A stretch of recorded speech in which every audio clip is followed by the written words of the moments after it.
want you to refer me as Ma. We are all here to learn. If you can see me, you'll see I'm holding a pen and then I have my notepad, right? Meaning I'm going to learn from you. I'm going to write down as well. I'm going to take out these things from here. So we are all going to address ourselves on first name basis. So my first name is Ebehi. If you can't pronounce Ebehi, call me Ehi.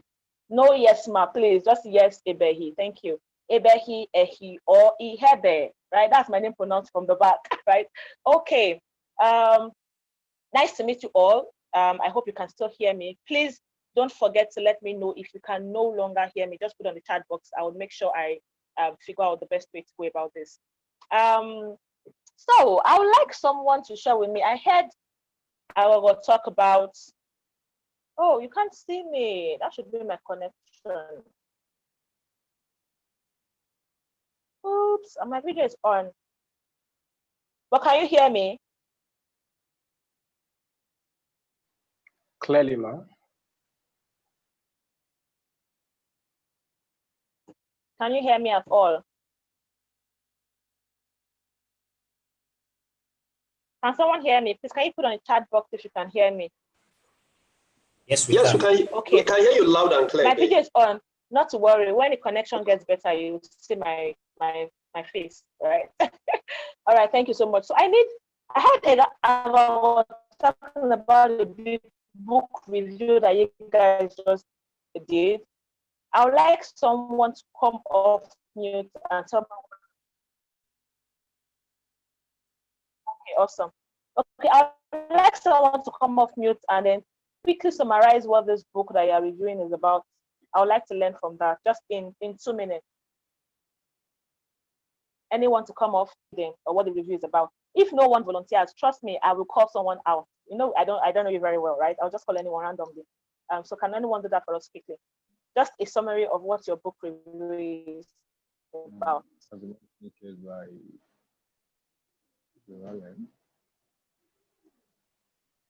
Okay. Good morning.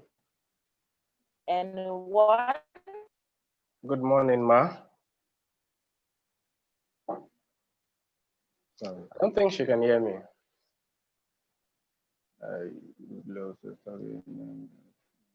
That's it. Network is really bad, I guess. Development process, Ibehi, are you there? Ibehi, are you there? Network is really, really, really bad. Ibehi, are you there? Anyone? Okay, since nobody's volunteering, I think I'll call someone. Oh yeah, Ifedayo Adebanjo, please come off mute and share with us what's your. Good morning. Yeah, good morning, ma. Wow. Hope you can hear me now, ma. Oh, sweet Jesus. Okay, let me just continue. I think the audio there is slower. Okay, the book As a Man Thinketh is talking about the mind, the thoughts of a man himself being the source and the wellspring where every other thing that pertains to a man flows out from. It talks about the way your thoughts can affect your health, the way your thoughts, the alignment of your thought affects your purpose, the achievement of your purpose. It talks about the way your thoughts affects every aspect of your life. And then it made us realize that whatever your thoughts cannot conceive, whatever your mind cannot conceive, you cannot achieve. Whatever your mind cannot conceive, you cannot achieve. So it just teaches us on how to pattern our thoughts towards positivity, so that we can accomplish so much. I think that's just a little summary of everything the book is about. So thank you so much, ma. God bless you, ma. Thank you, Fedayo. I hope you can see me now. I have to change my device. The other one is giving me so much of trouble, I think, with the connectivity as well. So I didn't get to hear a lot of what you said, but I got the part where you mentioned achieve so much, right? And achieving so much it's the key word for me. It's a key word for me right now, right? So thank you for that. I wouldn't want to go back. I don't want to repeat what you've said already. So I'll just hold on to achieve so much. So that's how I learn. I pick one thing or two and ensure that I hold on to it or I learn from it, because we listen to many things, and at the end of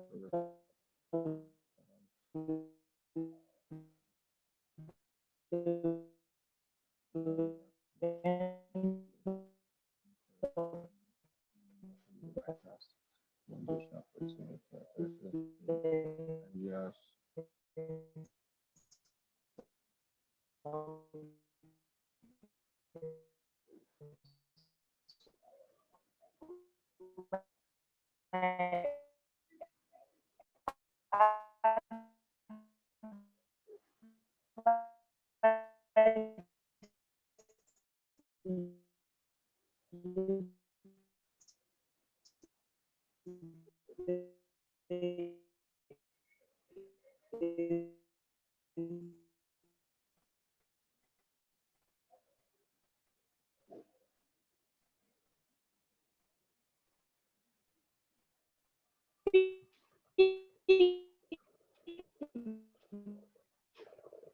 That should be vital set among you shall pursue king.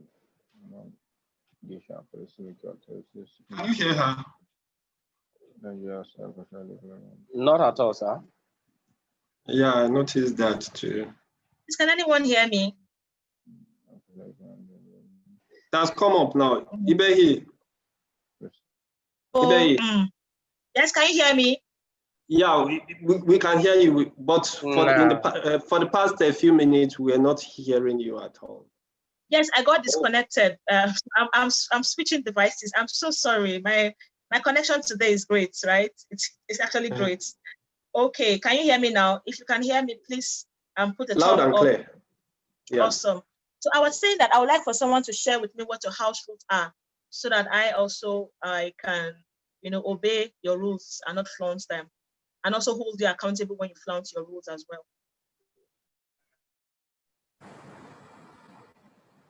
Your video must be turned on. Okay. That no eating while the class session is on. Okay. If you want to talk, you signify with the raise button.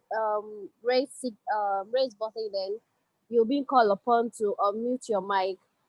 If you're not talking, you mute your mic. Okay.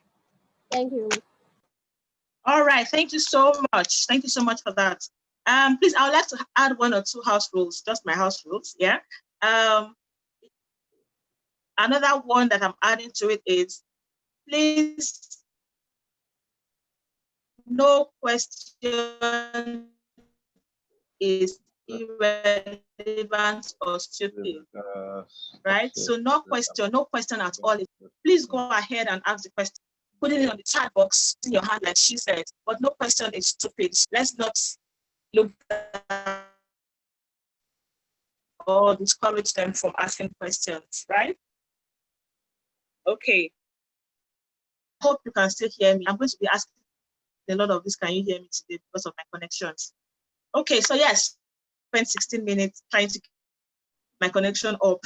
I'm so sorry about that. Yes, please, I would like you to break us into different groups. But before we go on, this is what I want you guys to do for me in whichever group you find yourself. I need you guys to discuss amongst yourself some 5 things that are common amongst you, right? So 5 things common amongst you. Then pick or choose a team lead from your group. This group is a new group. It's not your regular group, and it's temporary. It's only for my class. So after my class, it's no longer useful to training, right? It's just for my class. So in your new group, 5 things, identify 5 things that are common amongst you all in that group, and also pick a team lead. You have 8 minutes to do this. I'll give us 8 minutes to do this. 5 things common amongst you, and pick a team lead. So after getting going, these 5 things should actually relate to the skills that you need on the job. Right? 5 things common amongst you, and pick a lead.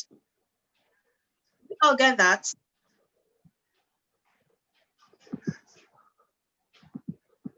Yes.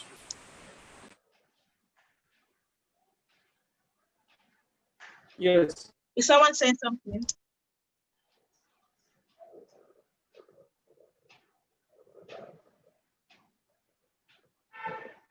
Please, if you heard me, please put just type yes on the chat box so that we can move on.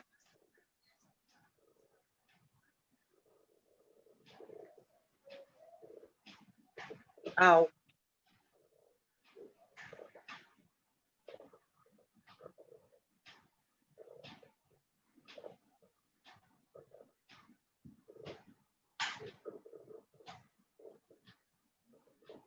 Agogo, did you hear me? Yes, I can hear you. Just give me instruction when you want me to put everybody in the group. I'm just waiting.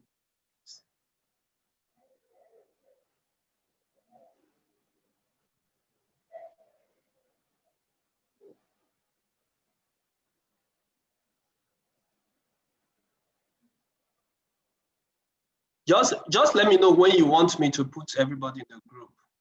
Ibehi.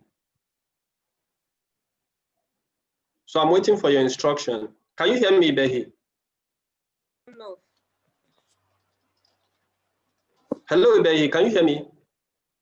She's no longer here. It's no longer. Okay, but you guys are clear on what you need to do in your group, right? Yes, sir. Yes. Okay, so let me just take you to your group. So you will see yourself in your group shortly and just start immediately. You just have 8 minutes to do this. So I'm setting it for 8 minutes.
I used to be a doctor in a real family doctor process.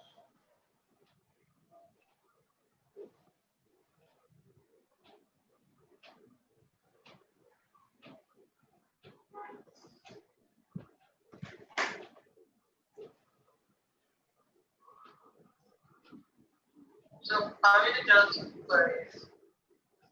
Or are we waiting for more?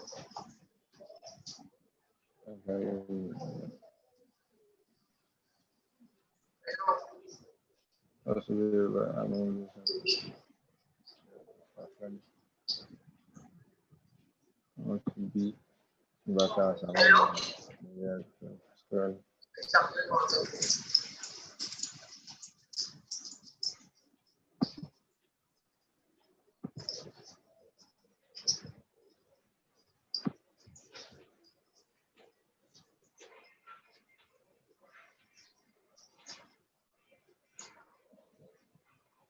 Can anyone hear me?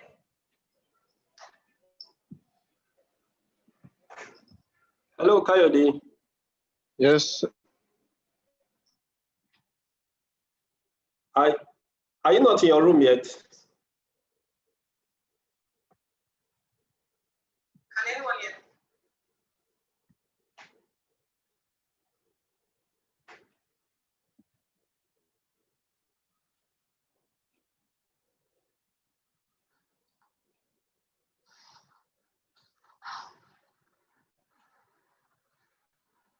Hello, sir.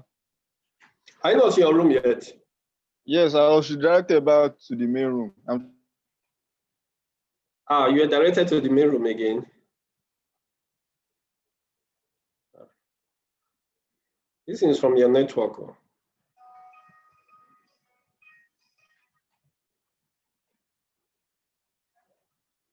Hello. Yeah.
Hello, Adiola.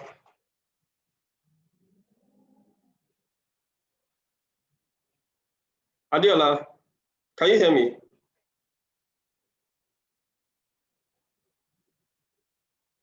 Adiola, can you hear me?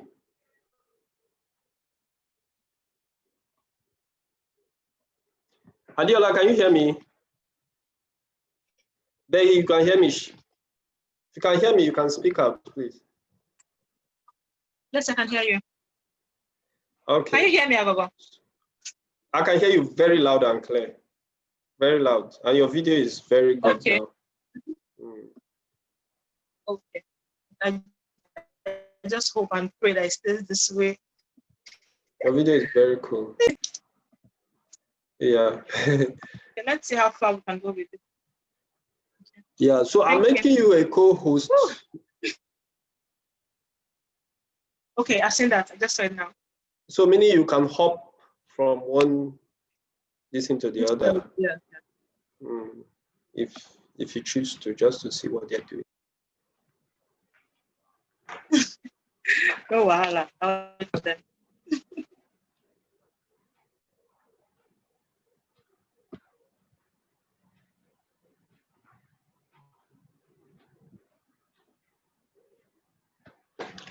Mustafa, can you hear me, Mustafa? Adiola.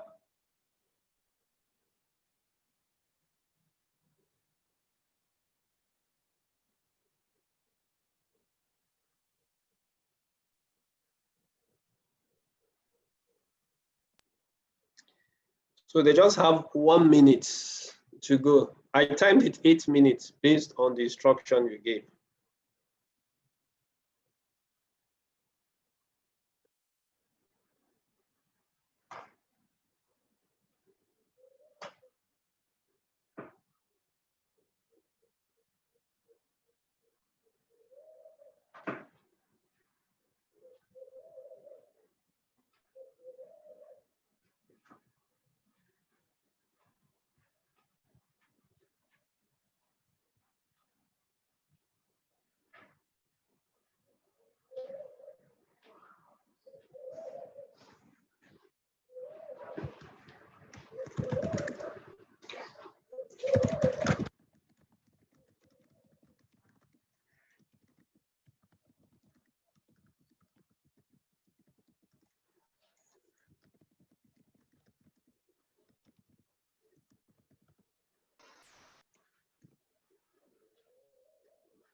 I think time is up, Ibehi.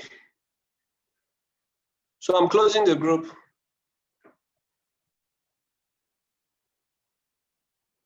Can you hear me? Can you hear me? Your audio is not, check your audio. I can't hear you. I can see your video clearly, but I can't hear you. Unmute yourself.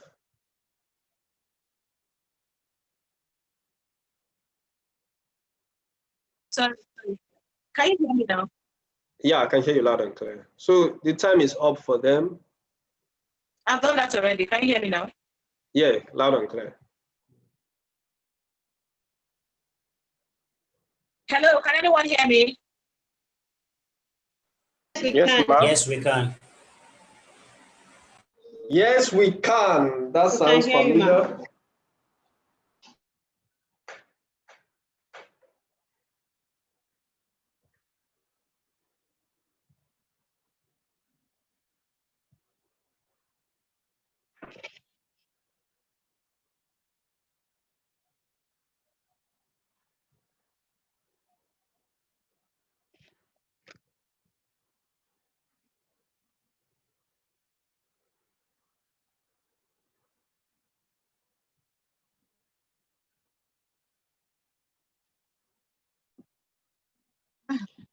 Is everybody here now?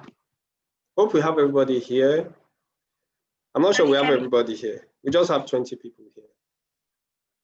Where are the rest people?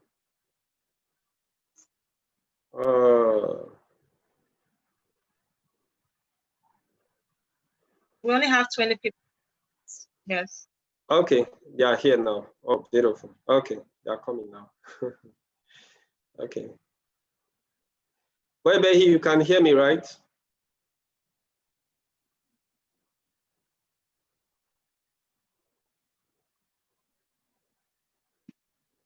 I can hear you. Okay. Can you hear me? Yes, yes. It's breaking a little bit, but I'm sure it will get better. Anyone hear me?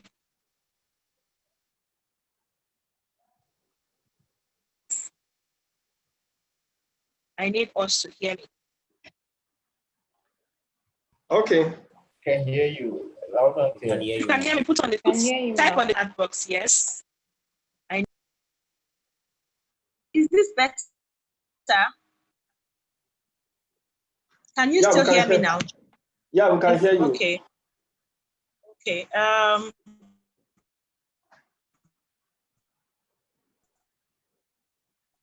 I'm so sorry. I just had to change my device again.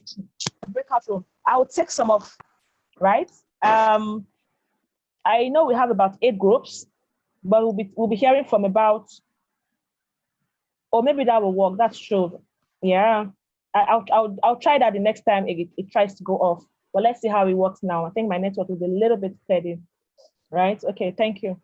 Thank you, Halima.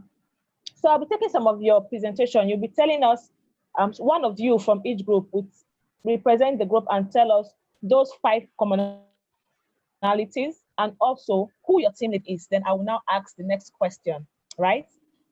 So someone from group 1 should please unmute and answer the question. Good morning, ma'am. Good. Okay, someone. Good morning. Who's representing group 1? I think it was about the room, so I didn't think he grouped it into our former group. So I'll go according to what he grouped. It is room 1. So what is your group? Room 1, right? Room 1, yes, ma'am. Okay, and your name is Timothy. My name is Ebehi. Just call me Ebehi. No, ma, please. Thank you. All right. All right. Phases, yeah. All right, go on, please. All right. The 5 common skills common with us is communication skill, problem solving skill, critical thinking, analytical skill, and research and development. Can you take that again? We have communication skill, problem solving skill, critical thinking, analytical skill, and research and development. Okay, so who is your team lead? Timothy. Who is Timothy? The one speaking? Yeah, the one speaking, yes. Okay. Who else is in your? Can you tell me the 5 people in your group? Can you list them out? We have 4 actually. Okay, the 4 people. Yes, that is Olaide Adebimpe, Olaide. Okay. Who else? Habib Isa. Habib. Isa, yes. Okay. Who else? And I was unable to get the name of the surname of the second person. That is Okpeyemi. Okpeyemi, but you know the first name. That works. All right. Yes. Thank you so much. Yes. Can Okpeyemi unmute now to Okay, answer my cool. next question? Thank you so much, Timothy. Okpeyemi, please, I'd like to hear from you. Yes, I am. Yes. Okay. So Okpeyemi, please, can you tell me why you guys chose Timothy as your team lead? Yes, immediately after the grouping, he was the first person who spoke, and he actually was able to carry everyone along. And then he was able to make sure actually we said something, each and every one of us said something. There was actually, we chose him because he was first. Okay. Hello? All right. Okay, I can hear you. I heard you. Can you hear me? Yes, I can. Okay, thank you for that. Is Habib here? Habib, can you unmute and answer my next question? Yes, good morning, Mrs. Ebehi. All right, good morning, Habib. Please, can you answer this question? What are the differences between the 4 of you? Did you notice anyone? I didn't actually notice any major difference, probably because the network was poor, so most of us had issues communicating.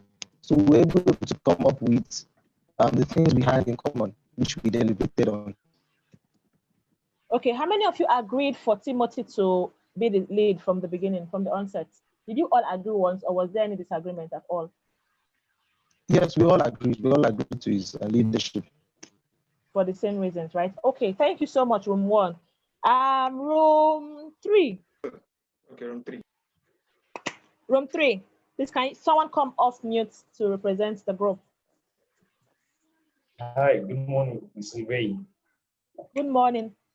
Gabriel, what did you call me, please? Anybody that calls me Miss or Mrs. or Madam or Ma, the person is going to send me, I don't know, I will tell you what to send and I will send a dispatch rider. So let's try. And there's a reason why I want us to go on the first name, base, right? So let's just talk to ourselves like we're having a conversation. This is more of a facilitation than teaching, right? Okay, so you guys will do most of the talking for me. I will just ask the questions. Yeah. Okay. So Gabriel, who is the team lead in your group? Speaking right now. Okay, so you're the team lead. Yeah. What are the 5 commonalities? All right. So we're able to agree on networking. We actually have communication skills in common. We have confidence in common. We have active listening in common, and we are actually proactive in nature. Okay, active listening and communication go hand in hand.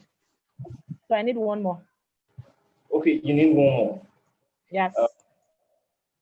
Then I will say problem solving. Okay, thank you so much, Gabriel. Yes. So please, your team members. My team members, I had Nima on the group. Apologies, I can't really. Limat or Lima? Nima. Okay, Nima, all right. I can't please most of them. Oh, that's fine. We'll figure it out. Yeah. Like there is Damola. There is Damola. Chiamaka. Okay. There is Emmanuel Ezinwe. Okay. How many were you in your group? I think we were a total of 5. Myself and awesome. So yes. 5 or 7? 5. All right. Thank you so much, Gabriel. Okay.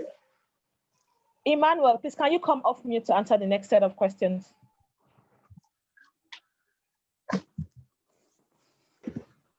Emmanuel from group 3 or room 3.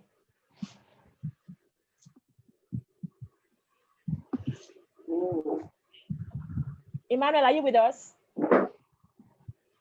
If we can't find Emmanuel now, who do we send to get him in his house? Should we send Damola?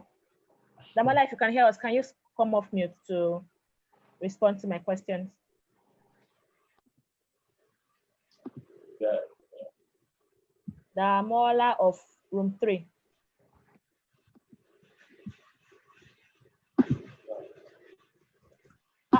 Room 3, where are your members now? Did they go home? Class is not over. You have gone home already. It's not your break time. Okay. Okay, is Nima on? Can Nima hear me? Yes, I can hear you. All right, Nima, thank you for being present. Meanwhile, Damola and Emmanuel, I'm going to mark you absent today. You did not come to class. Absent. I will make sure. Oh, really? All of a sudden, you're there. All right. Okay, you answer a question, but let me just speak with Nima now. So, Nima, can you tell me why you chose Gabriel as your team lead? Okay, ma. Sorry Please, for no, that. Ma. I will tell Sorry you for how much that. you sent to Sorry my for account. I'm going to put up my account number very soon. Okay, because he's vibrant and has the ability to lead. And you discovered this today? Not now. Was in your, is he Yes, in your? he was my former group lead. Okay, so how many of you decided that he should be your, agreed initially that he should be your team lead? Everybody. Wow, the 5 of you, or the 4 of you? Yes. Okay, thank you. Emmanuel, since you are here, please tell us some differences that you noticed while you guys were having conversation. Okay, frankly, I will say that majorly there were a bit of difference in our opinion. That's the only difference that I noticed. Difference in opinion. Yes. What message does that send? If you have different opinion, what does it mean? More like different views, different ideas, and different thoughts on a particular topic. That's the difference that I can say relate to our group. Awesome. That's great.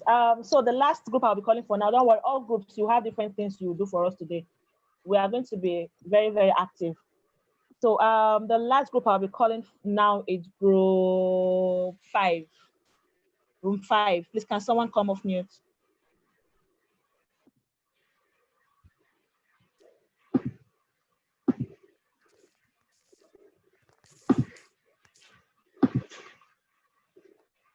Who is speaking on behalf of room 5?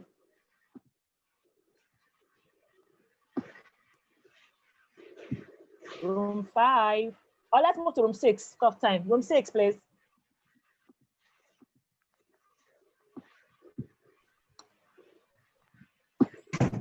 Room 6.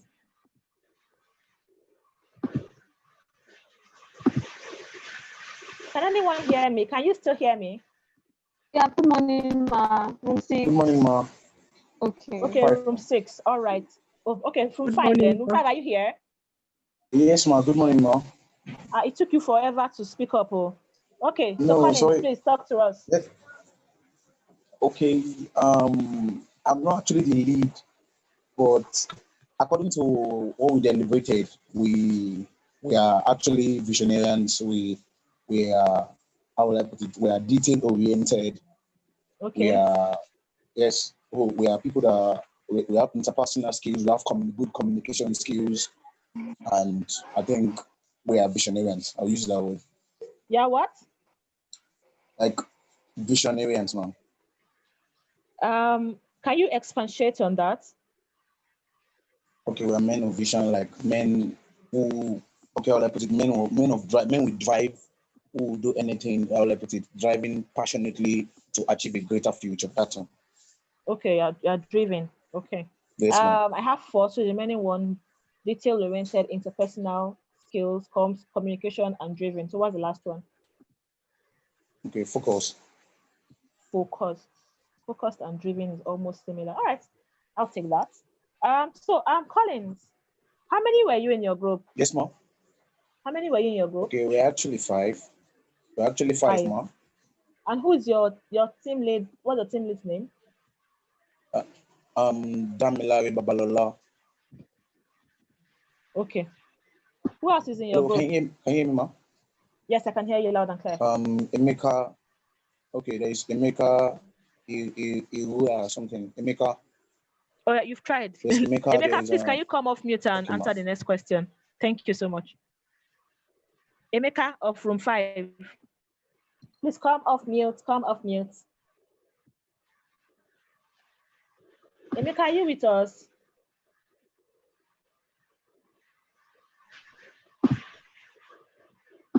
Where is Emeka? Oh, sorry, ma, you can call Christopher, ma. All right, Christopher, are you there? Yes, I am. Ibe. All right, Christopher, please, can you tell me the names of the other people in your group? I think I just need one more. I have 2 already.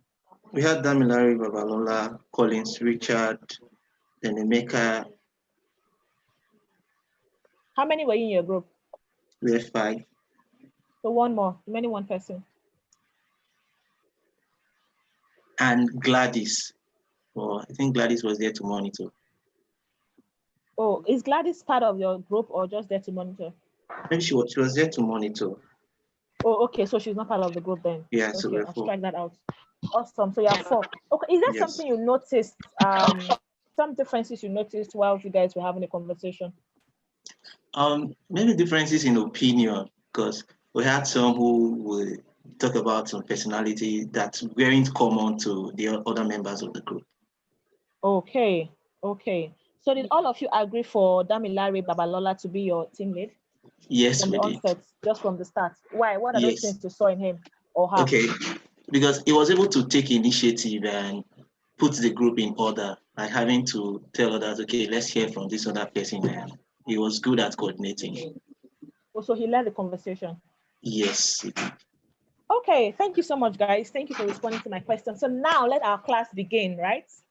Like we all know, we're going to come back to this exercise. Trust me. So like we all know, we are talking about, let me try and put on my video again so that I feel like I'm in class. So we are talking about teamwork and collaboration. Please, if you stop hearing me, just put on the chat box, no, then I'll do well to turn off my video again, but I just want to feel the class, right? So putting on my video and seeing your videos help me connect that way. So we're talking about teamwork and collaboration. You know, that's I feel that phrase or those terms we always hear them, but what do they actually mean? Right? What does teamwork mean?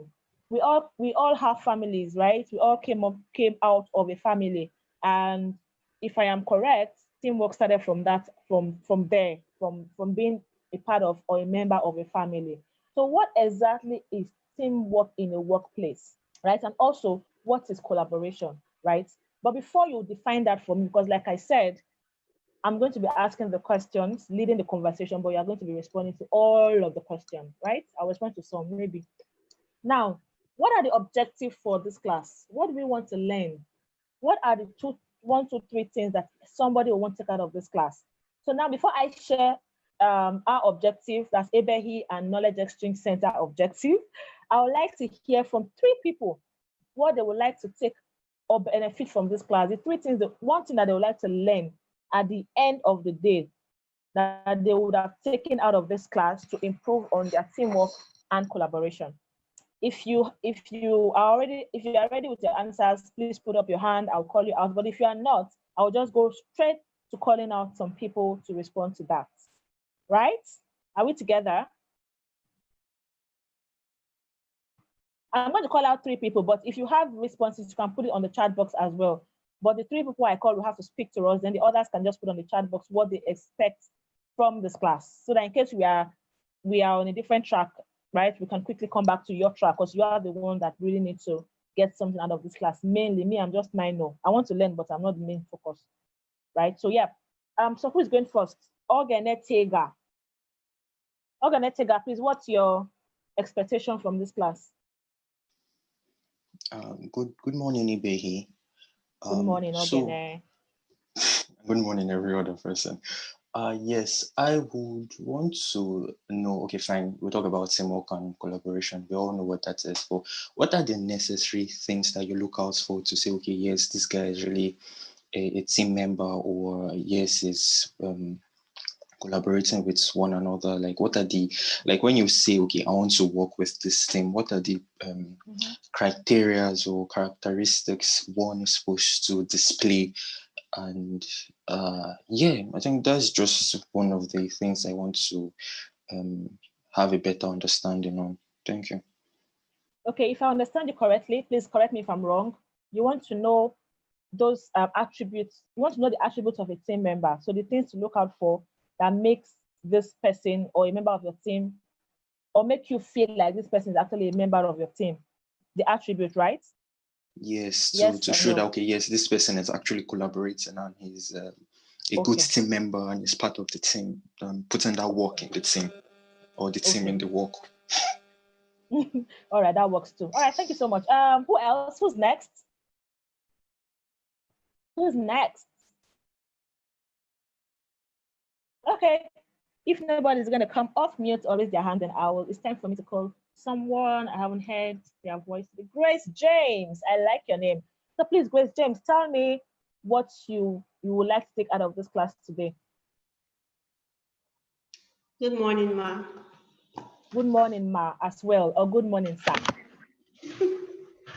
Okay, one of the things I would like to learn from this class is how to effectively collaborate with other people to achieve a common goal. Okay.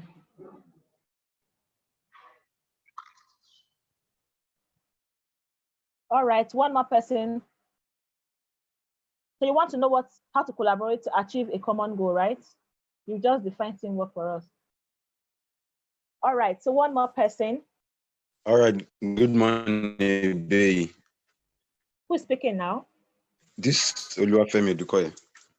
All right, Oluwafemi, I didn't see you put your hands up, so for that, I'm not going to take your objective. When you want to speak, kindly put up your hand and we'll call on you, right? I can see Christopher's hand up. Christopher, please, can you share your objective? Right. Then the last person I'll take is Cynthia because her hand is up. Then every other person will call on you later. Oh, I see a lot of hands up. You can just put it on the chat box, right? Okay. So that we don't spend too much time here. So Christopher, please speak. Good morning, everybody. Okay, from this session, I want to learn how to work with people with opposite mindset so that we can achieve a common goal together. When you say opposite mindset, can you speak a little bit more on that? Okay, I mean people that share different perspective from mine, people with different opinion, and we are in a team together. There might be people that are easily angered or different sort of persons to be able to collaborate with different personality types and achieve the same goal. All right, that's awesome. So Cynthia, you can go now. I said 3, but your hands have been up, so I have to call on you. So Cynthia, please. Good morning, Ms. Ibe. Good morning, Mr. Cynthia.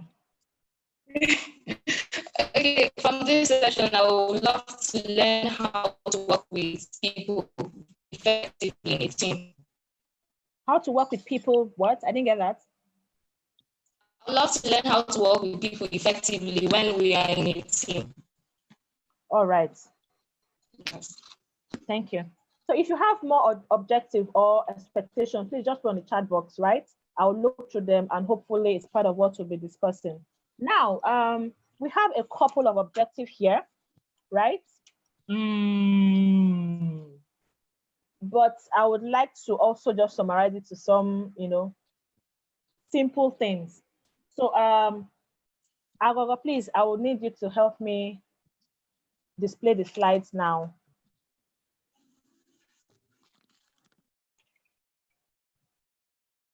Agogo, if you can hear me, please, can we have the slides up?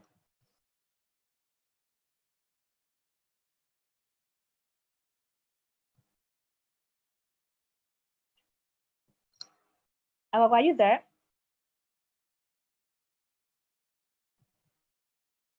Okay, while we're waiting for Agogo to display slide, let me just let's keep going. Okay, so what we have here is our learning objectives. Are quite a lot, but I've summarized them into 3. Is nature of team and teamwork, right? Understanding team building, using team building to improve performance, improve individual and group productivity, determine clear roles and responsibilities within the team. Finally, is to build a high performance team. Okay, if Agogo is not with us, when he comes on, he will display the slide, but we don't really need the slide, trust me, because we're going to be having a conversation, but it would have just been a guide for you to, follow the process, but it's fine. we're still going to have the conversation nonetheless. So just listen, and then you would be able to. I'm unable to to share my screen. Yeah, so those objectives I summarized into 3 simple things. Please pay attention so that at the end, you can hold me responsible and accountable if we don't meet these objectives, and see if we are going to answer the questions that you already put up or your own objective. 1, what is teamwork? It's very important we know what teamwork is. What is teamwork? 2, we're going to learn how to collaborate with team members, right? And also solve problems in a team. It's still 1. That's number 2. Collaborate with team members, solve problems, be flexible, flexibility, right? Especially with our thinking, our thought processes. So be flexible mentally and physically, right? Flexible mentally in terms of what you expect other people to do, what you're expecting from others, and what you can offer. You need to open up the mind and then just be flexible mindset, right? Then you need to trust. We need to trust. We need to have trust. It's very important in teamwork, and also have shared vision and mission. So that number 2 is very long. It's just talking about a lot of things that we need to have is learn to collaborate, problem solve, be flexible with our thinking, trust, and have shared vision / mission. Then number 3 is to understand the 4 stages of team formation. There's something called team formation. So how is a team formed? What are those processes and stages that you went through even while you started this training at GAP? There's a process that you went through, right? So we're just going to name them because you already experienced them, but we're going to name them today, and then you know the processes of team formation, right?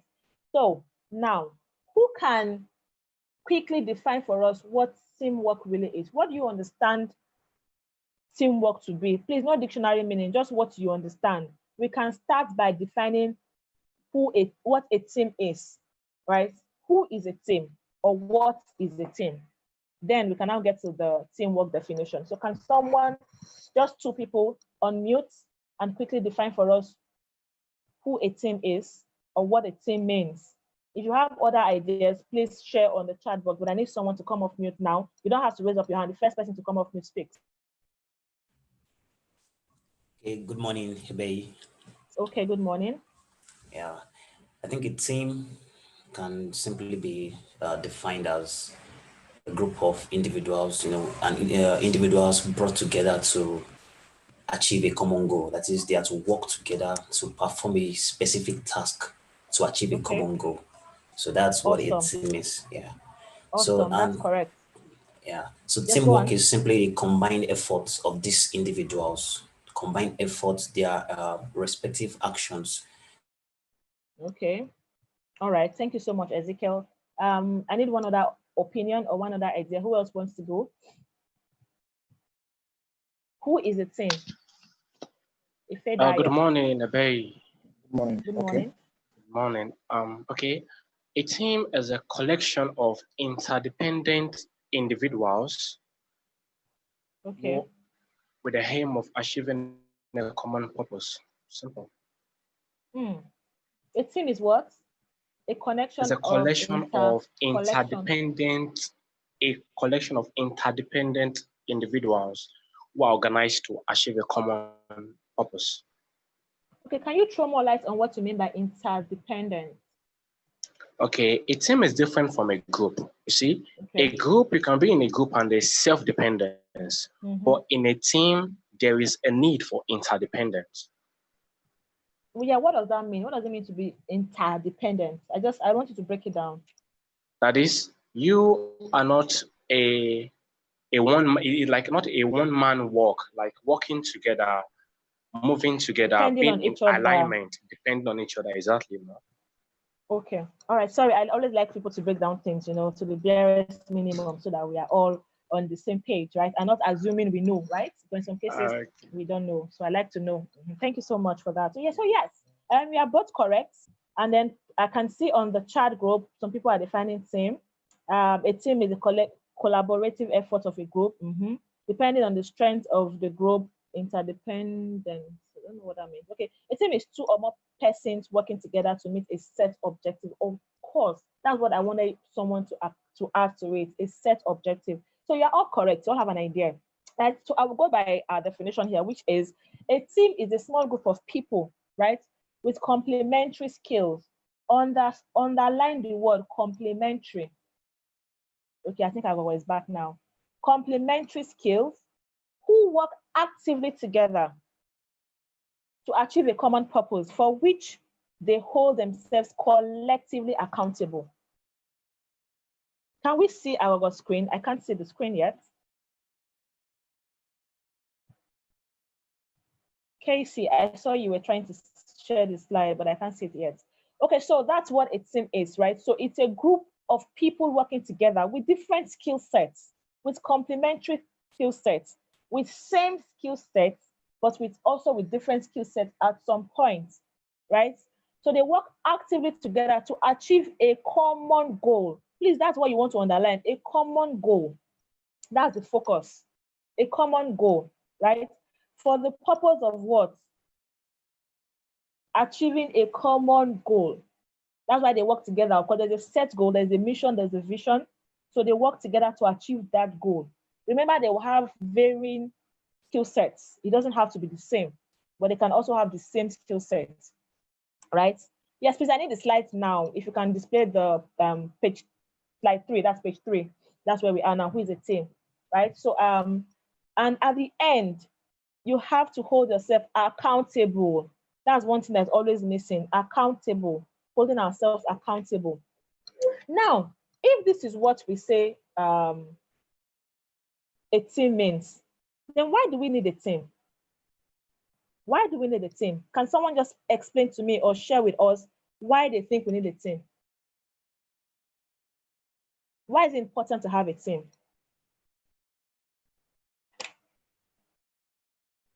Anyone?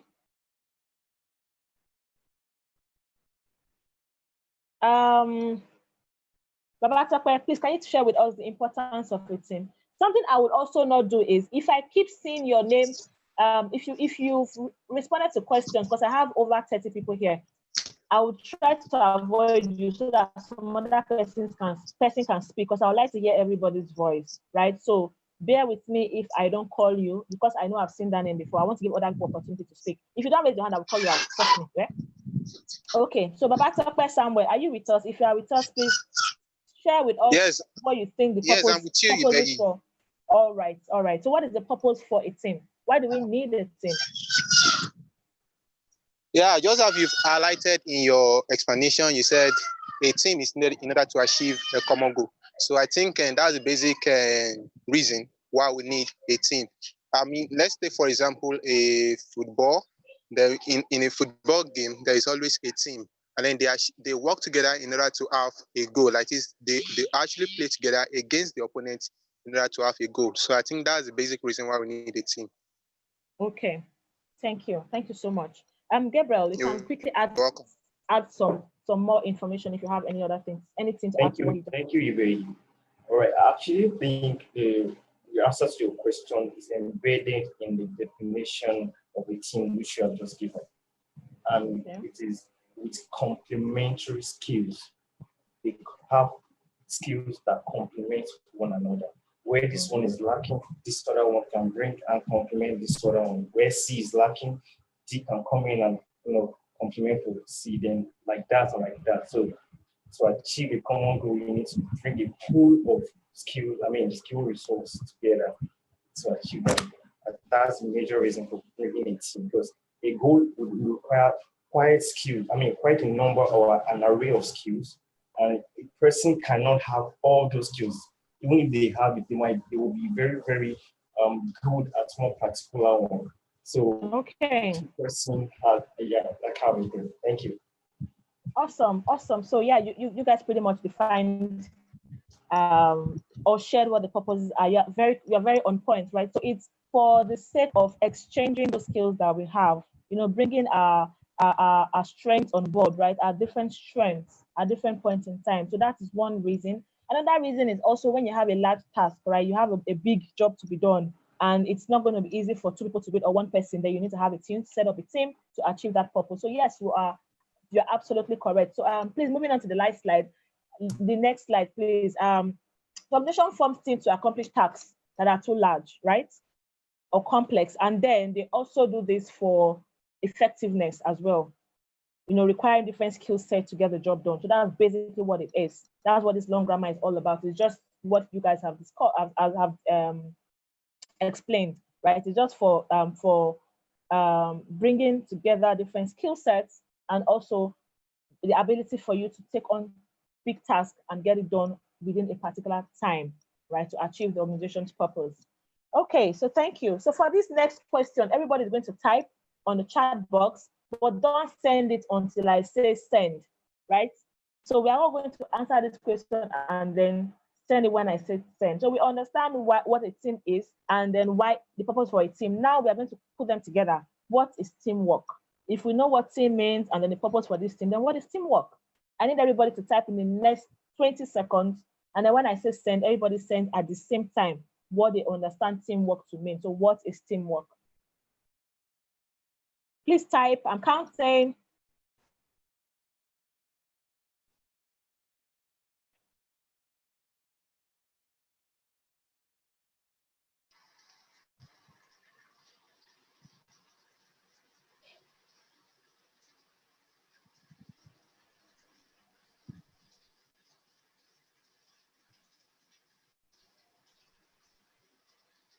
I said don't share until I say you should share. Okay, 20 seconds is up now. So we can all post our definition on the chat. Just send it now.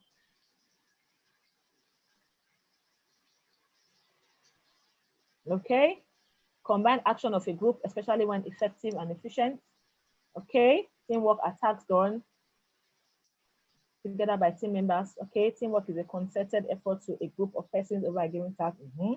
Teamwork is a collaboration between individuals in order to achieve a common goal. Yes. Teamwork is the ability to contribute to achieve a specific goal. Correct. Teamwork is a collaboration, collaborative effort of a group. Yes. Teamwork is awesome. So you're all on point.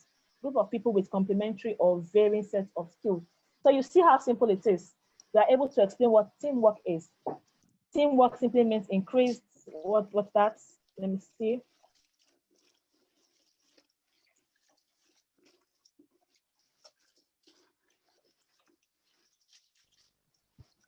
Okay, teamwork simply means increased participation of a set of goal-oriented individuals. Okay, so you're all correct. Your definitions are all correct. It's a group of people actively working together, right? Bringing together or bringing on board their respective skills, right, for a common goal. So you're all correct.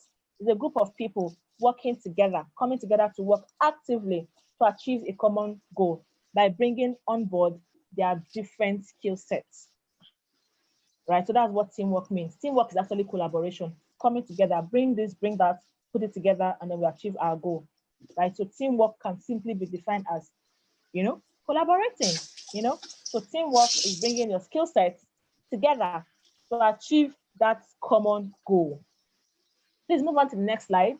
You guys are doing well. You're actually teaching me because you're making my class very easy for me. So if now we know what teamwork is, it's simple. It's just coming together, sharing this and sharing that, and then we achieve the goal that we set out to achieve. So before I move on to the next activity, I want to come back to the activity that we did initially, right? So remember I had asked you some questions, select a team lead, and then ask questions about the commonalities and differences. Now, I would like for someone to tell me what they noticed from that activity and what we have said so far. Do you think that there was some level of teamwork? And if there was, Oganetega, I can see your hands. Just give me a minute. If there were, okay, let me not give you hints. So Oganetega, please speak. Share with us what you think about the activity. Connecting it to what we have talked about, what we just talked about, teamwork and what a team is, and then what teamwork is. Okay. Okay, thank you. So we were given a task to do, and for the main reason for us gathering together or being assigned to a group was for us to achieve a a goal in the sense that, okay, we had to agree upon skills that we have. So we had to sit down, deliberate, and collaborate in terms of contributing ideas or trying to agree upon a certain thing in order to get the task done, which is getting the skills that we have, the mutual skills between ourselves. So that process of us deliberating and agreeing upon the skills we have that's mutual to us was a part of working as a team. So that's just what I want to contribute. Thank you. Okay. So yes, that's great. You just hit the nail on the head. I have to actually rush a little bit. My internet did not help me today. So yeah, that is what it is. That's one of the reasons why I would do that assignment or task. But one other thing that I did not mention initially when we went into the room was to identify you have that can still make up a team, right? So now we have said why it is. What are those differences that we have? I'm going to go about it now, trying to answer your questions. What are those differences that we have, and how can we bring them together, right, to make for a good team? Grace said what she wants to know is how to effectively collaborate with others. So now, for group one, I use group one as an example. No, group three as an example, because they had mentioned a difference that they noticed, which is difference in opinion. Those different opinions, in some cases, we see it as people just being strong-headed or stubborn, right? But the thing is, those different opinions build up what you eventually come out with. If I'm disagreeing with you that I don't want Gabriel to be the team lead, and I say my reasons, okay, yes, Gabriel is outspoken, he can lead the team in terms of conversation, but when it comes to interpersonal skills, Gabriel is not so great. Just sharing this feedback means that there's an aspect that Gabriel needs to work on. Doesn't necessarily mean that person is against Gabriel, right? So you weigh your options and then you see which one outweighs which one or which one weighs more. Then you go on to decide whether to go with Gabriel or not. But those differences, those opinions should not be thrown away. They should be considered and used to build up or build on the team, right? So that's one thing I want to notice about differences. We always talk about commonalities, but we usually forget to talk about differences in team. It's very important. What are the differences that we have in a team, and how can we bring this difference together to make a good team, right? So now, after identifying our strengths and even our weaknesses, how do we now collaborate these things together? How do we bring these skills together to help us to achieve the goal that I want to achieve? We have an activity here, but I'm going to skip that because of time. We'll do something else later, but I'm going to skip that for now so that we can quickly talk about how to actually identify these skills and then come up or bring them together for the benefit of the team, right? So there are different ways we can identify them. Some of the ways are using team building activities to know what a person is good at or a person's strong area versus the person's weak area. An example is what we did initially. If it was a physical meeting, it would have spent a longer time talking about it, right? Because there'll be a lot of disagreements, a lot of differences before you now come to an agreement. But because I gave you 8 seconds, was it 8 minutes, and then it's virtual, it limits a lot of other aspects to team building. So you want to come up with team building activities that helps you identify this. It's not by asking questions. Sometimes we don't even know. So when you ask the person, what is your strength, the person starts thinking. But when you come up with activities, you don't have to think to do something, to play a game, for example, right? You don't have to think so much. All you have to see is that this person is very organized. You see the way she just, put these things together for us to be able to do X, Y, Z. And then you already identify that an Emmanuel is an organized person just from a team building activities, right? So what other ways can we identify these differences? It's through communication, communicating with ourselves, listening to ourselves, and ensuring that we hear what the other person is saying. And then how do we give feedback? That's also very key. How do we give feedback? Sometimes we say, oh, no, I don't like your idea. Remember, it's not about an individual, it's about a group of people. So it's more of, okay, I hear you, this is what you are saying. This is what I think. So you try to avoid bringing down or speaking down anybody's idea. It doesn't help. Even if you don't agree with the idea, you listen to the idea and then share your own idea. Then the team decides on which one to go on with first, and maybe try the other one. But what normally brings conflict in a team is when we argue and personalize it, forgetting the reason why we are in a team, right? Oh, I don't want it this way. It's not about I, it's we. Oh no, I think that. You can suggest, you can think, yeah, but you don't impose your thoughts, right? So those are some of the things you want to focus on: communication, and then team building activities to help you identify the different strengths of different individuals, right?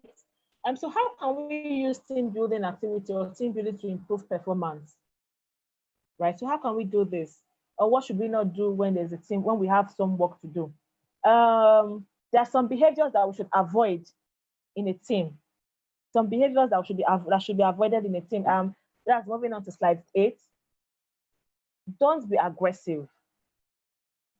Even if some people are more outspoken than the others. So don't be aggressive. Don't talk down anybody because you think you know too much. Right. So it will help you to get other people's ideas. So those people that are quiet, that have somewhat low self-esteem, they have great ideas, but because of their self-esteem, they're unable to speak up. So when you talk down on them again, you furthermore make them hide those ideas that they have, and they will not share. Trust me, when you hear them speak or share their ideas, you'll be wowed and you'll be surprised that they have so much to share. Right? So don't be aggressive towards each other and don't speak down on anybody. Then avoid refusing to cooperate with others. Remember, teamwork. A lot of people will say, I don't like this person, so I can't work with them. Yes, you can really not separate some things from others, but you have to focus on the objective, on the goal. If you were in a place where you were to decide whether you like somebody or not, then you won't be on that job. You'll probably be somewhere that you are comfortable doing what you want to do, or your own business. But when it comes to teamwork, there are some things you have to separate. You have to separate the individual from what needs to be done, right? From your job to be done. So avoid refusing to cooperate with others because you don't like them or for some personal reasons, right? Again, I said it is difficult. These things are easier said, but it's difficult, but you have to actually genuinely focus on achieving these purposes because it is not as easy as it is said, right? Another one would be avoid playing around when there's something to be done, because imagine we are 4 in a team, right? And we have a job to be done. And then one other person is busy playing around while the other 3 people are working. It discourages those guys and they don't want to put in so much effort. And they're not even happy with you because you just play around, you don't get the job done. And then you earn salary at the end of the day. So you're earning based on what they are doing, based on their output. So avoid all that. If you have a teamwork to be done, then you focus on it. If there's a reason why you cannot focus on that, let the team know. But don't play around and let other people do the job, right? Then lastly, it's competing for attention. So that's another thing or recognition that hinders a team. Most times we're in a team, but we want to show off that we are number one, right? Some people would say someone is taking my glory or taking credit for what I did. Sometimes your team lead, it appears that your team lead is taking credit for what you did. But the thing for team is, or teamwork is, it's not an individual thing. In most cases, team leads take the I don't want to use the word glory anymore. So it seems like the team lead takes credit. But one thing that people forget is that the team lead also take the fall. It's easier for you to know that they just praise group 3 for presenting very well, for giving a wonderful presentation, right? But it's not all the time that where a team leads get to announce that they are going through some struggles with the organization because of the outcome of their team. So it's both ways, right? But you want to have a team lead that acknowledges that it wasn't just his or her effort, it was a combined effort. But it would be nice if we can stop thinking that somebody is trying to take the credit, so I need to outshine this person. No. Another thing that we should also bear in mind is no matter how someone tries to downplay your efforts, right, in a team, there's somebody that is saying no. That's the truth. There's somebody that is saying something. It might even be your team member, because these things takes us far beyond where we think can reach. It can even be on your next job. It can even be someone referring you to something else. So don't make that hinder you from doing things that you have to do because you feel that it's your team that's going to take the shine, or you are very quiet. So in most cases, you won't be noticed. No, give your best. Do what you have to do and don't be competitive. In a team, there is no need for competition. If one person succeeds and the work gets done, it means the team succeeds. But if one person fails and the job doesn't get done, even if you are the best person there, it means that the team has failed. So it's no longer about you. For individual performance, yes, it's about you. But for teamwork, you have to be collaborative. And when you see that you're the only one pulling the weight, what should you do? Because that happens as well. I'm talking a lot, but I'm trying to rush of time. So what should you do when you see you're the only one pulling your weight? Okay, let's take. I don't know if you have a question. Your hands have been up, but just give me some few minutes and I would let you speak. Right. So what should you do when you're the only one pulling your weight? There are different ways you can give feedback. There are different people you can reach out to speak to. Your supervisor, for example, or the person you report to. Yeah, you can speak to that person. You can speak directly to the team members and let them know how doing the work alone weighs you down. Don't say, I don't know if you guys have done the feedback session, but it's not about me. It's about what effect it has on you. So it's not like, I don't like what you guys do, I'm the only one doing the work. People build fences when you come off like that. But you want to help them understand that you spend 8 hours doing this job that you would have spent, just if you're 4 in a team, for example, something that would take 4 of you 2 hours each to do. If 4 of you were working on it together, takes one person about 8 hours. So you want to let them see the effect it's having on you. So I've spent 8 hours working on this job. It would have taken us 2 hours each to get XYZ done. So the impact this is having on me is that I'm having sleepless nights, right? I'm having sleepless nights. I'm not productive during the day because I spend my night trying to ensure that we complete our tasks. So by the time I am unproductive during the day, I'm feeling sleepy, I make a lot of mistakes, and these mistakes can cost our team XYZ. So you see that in trying to get people, especially for the team leads, it's very important you know how to carry these guys along. So if you connect it to the impact it will also have on them, they are more likely to see where you're coming from and then to sit up. And also let them know that it will get to a point where you can no longer take it and you have to report to the next authority. But you need to be cautious of how you give feedback and how you share this information, right? A lot of times it weighs us down. I would take it very personal, I understand. But people don't see that because people think they are giving their best. Some people might be playing, you think they are playing, but in their mind, they are working. So what you are thinking and what they are thinking are two different things. Remember, we talked about differences. So we sometimes have to understand how the other person thinks, their thought process, right? Because the person might say, I just played for 5 minutes, but I worked for 3 minutes, and that is enough because they think it's good enough. So we need to understand all these metrics, and then that's what will now inform how you give the feedback on how this is weighing you down, the effect it has on you and directly on the team because of XYZ reasons, right? So want to be able to relate to things this way.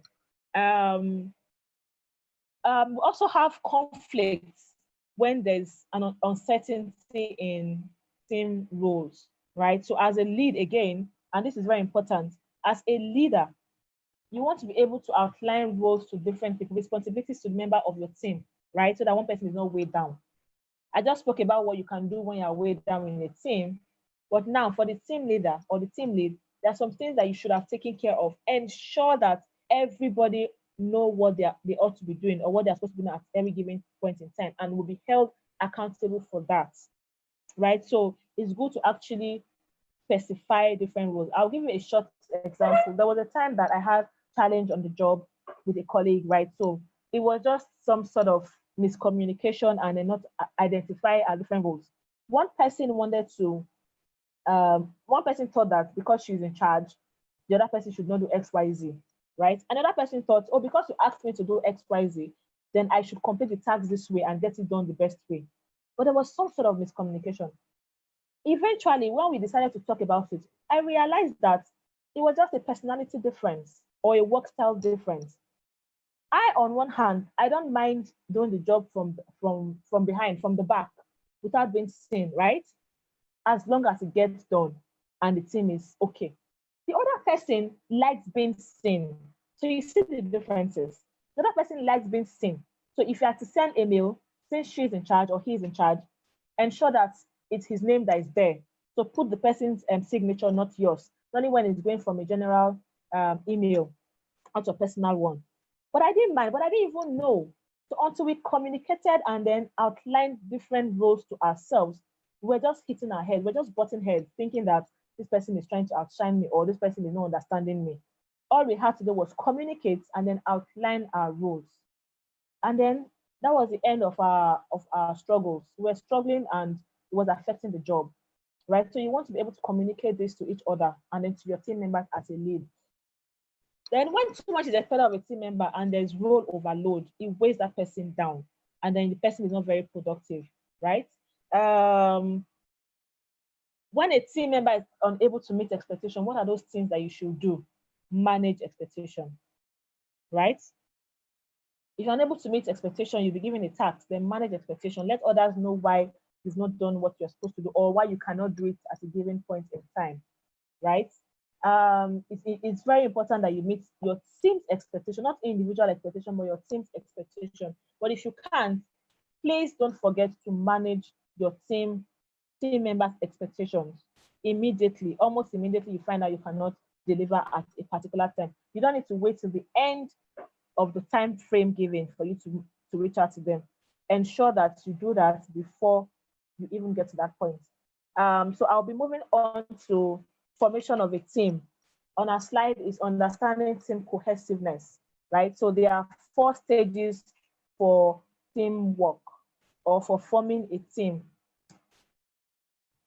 Hello, are we together? Please, if you've been following me, put yes on the chat box. If you have a question, please let me know.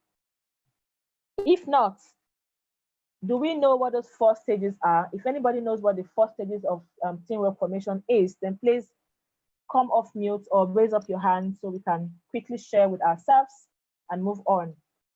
The team formation, the 4 stages of a team formation. Does anybody know what that is? Ife Dayo, Aisha, I want to call on you. I'll come back to you, but let me look for someone else first. Don't mind me, I like to hear everybody's voice. Oluwa wrote to me, Dada. Please, if you can hear me, can you come off mute and share with us what you think the stages are, the 4 stages for team formation? Good morning, ma'am. Can you hear me? Good morning, sir. I can hear you. Okay. All right.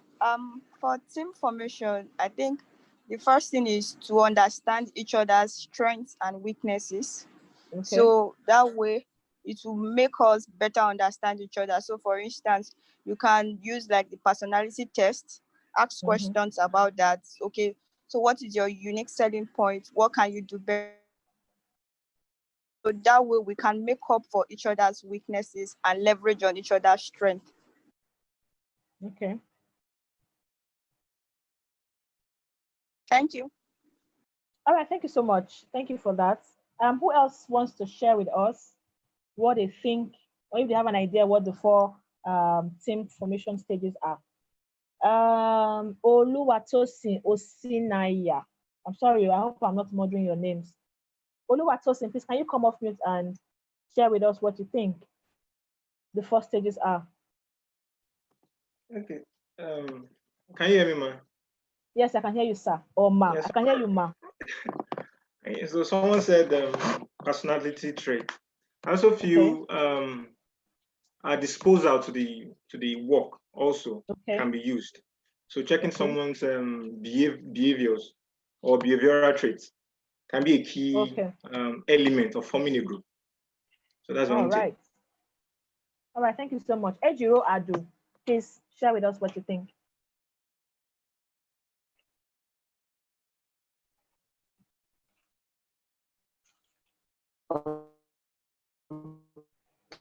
Hello, Ejiro, I can't hear you. Thank you very much. Okay, The first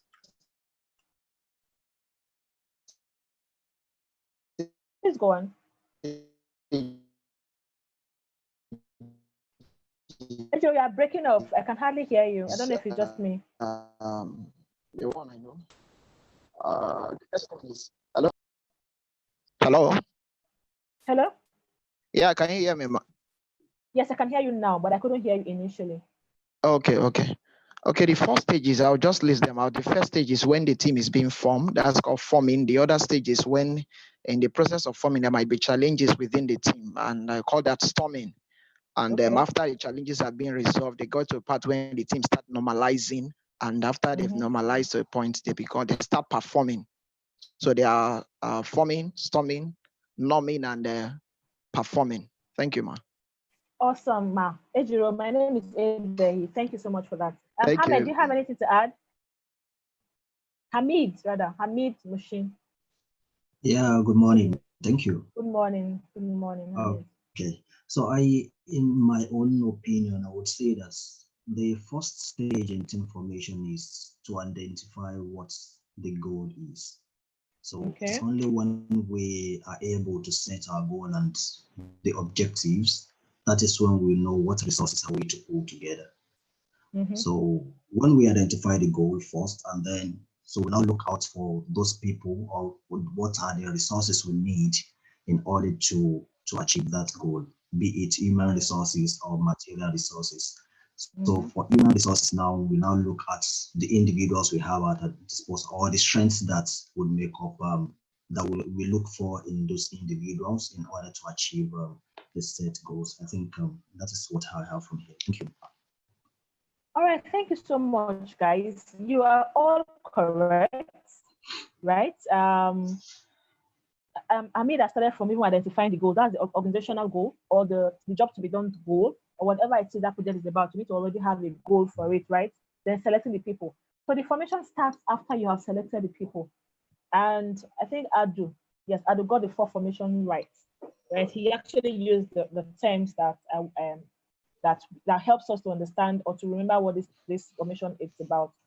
And so the reason why we need to know the 4 formation is because if we don't understand that there are different stages that we go through as a team, right, we are unable to function as a team, because we start criticizing or judging ourselves from the beginning, forgetting that we're just getting to meet ourselves, right? So the first stages start from after the team has been selected. So Hamid is right, you identify the goal, right? Then you select the team. So after selecting the team, what are the stages of formation? 1 is the forming stage. Form, like the word suggests, that is when you form the team. That's when they come together. It's like the honeymoon stage. That's when you say, Agogo and Adedapo, you are both working together.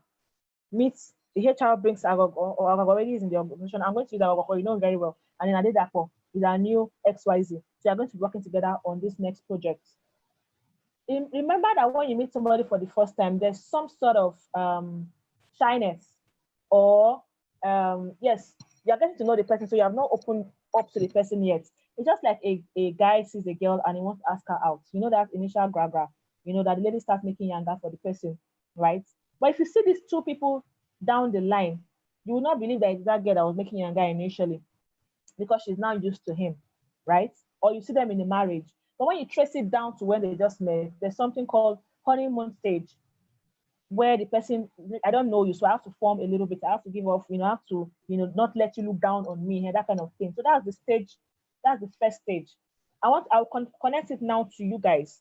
So when you joined this class or this online training, you were shared into groups, right? When you guys started talking to yourselves, or when you started interacting with yourself, I'm sure there was this restriction, there was this carefulness. So people don't want to say what they want to say the way they want to say, because they don't know who this other person is. I will use group 1, for example. So maybe Okoyemi had something to say, but because she doesn't understand Timothy or Laide and Habib yet, she'll say it in a very, like the way I'm talking to you now, but if we get to know ourselves outside of here, the way we will relate, right? So she would be very careful, so that they don't think that she doesn't know what she's saying, or so that she doesn't say it the wrong way. So that is the forming stage. It is called honeymoon stage, right? So that's when you start getting to know each other. You set the ground rules. Like we have a house rule, even without knowing ourselves, we already know there's something that binds us, right? So you set rules, and then you start getting to know yourself. Then the second stage is the storming stage. Storming, right? So the storming stage is getting to work together, You already know the house rules, for example. You're already having some conversations. Then you started disagreeing. No, this is what I think. That's not what I think, right? Everybody wants to show what they're capable of. There's some sort of power struggle, right? Because you want to show the other person that, maybe a Unilag versus a UI student, they must know I'm from Unilag. The man will say, they must know I'm from UI, and they thought us very well, right? So there's this power struggle because you want people to think of you a certain way. That's the storming stage. They started working together, but there's still some sort of resistance, right? I hope you can hear me. If you cannot hear me, please put on the chat box. If I'm too fast, please let me know, right? So that I slow down a little bit. So after this, the storming stage, we move to the numbing stage. So at this point, normal, things start getting normal or normalized, right? So the struggle starts reducing because you're already familiar with yourself, right? You start understanding yourself. You start understanding your different ways of doing things. You start understanding your different personality types. You start understanding that, oh, Habib or Hamed thinks this way. Hamed, I know that Hamed wants us to go this way because you already know his thought process, kind of, just by working with him for a period of time, right? Then you start appreciating your individual differences. You want to give everybody an opportunity to speak and listen to them and be heard. So you appreciate that, oh, we have different views, but let's hear them and then pick the best. You're no longer competing for power or for whose idea is the best. Now you are more concerned on let's listen to ideas and then pick the best for the good of our team, right? Or for us to achieve our purpose, right? And then you start trusting. You start trusting because you are now more open.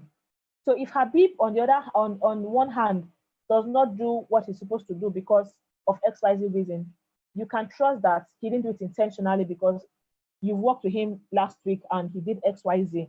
So you trust it wasn't intentional. There must be something that's making him unable to meet the deadline or something. But you start trusting, start opening up, that part of you to trust your team members at the numbing stage.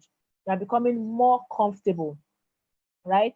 And then competition or hierarchy becomes irrelevant. Even as a team lead, the team members will no longer even wait for your team lead to be there.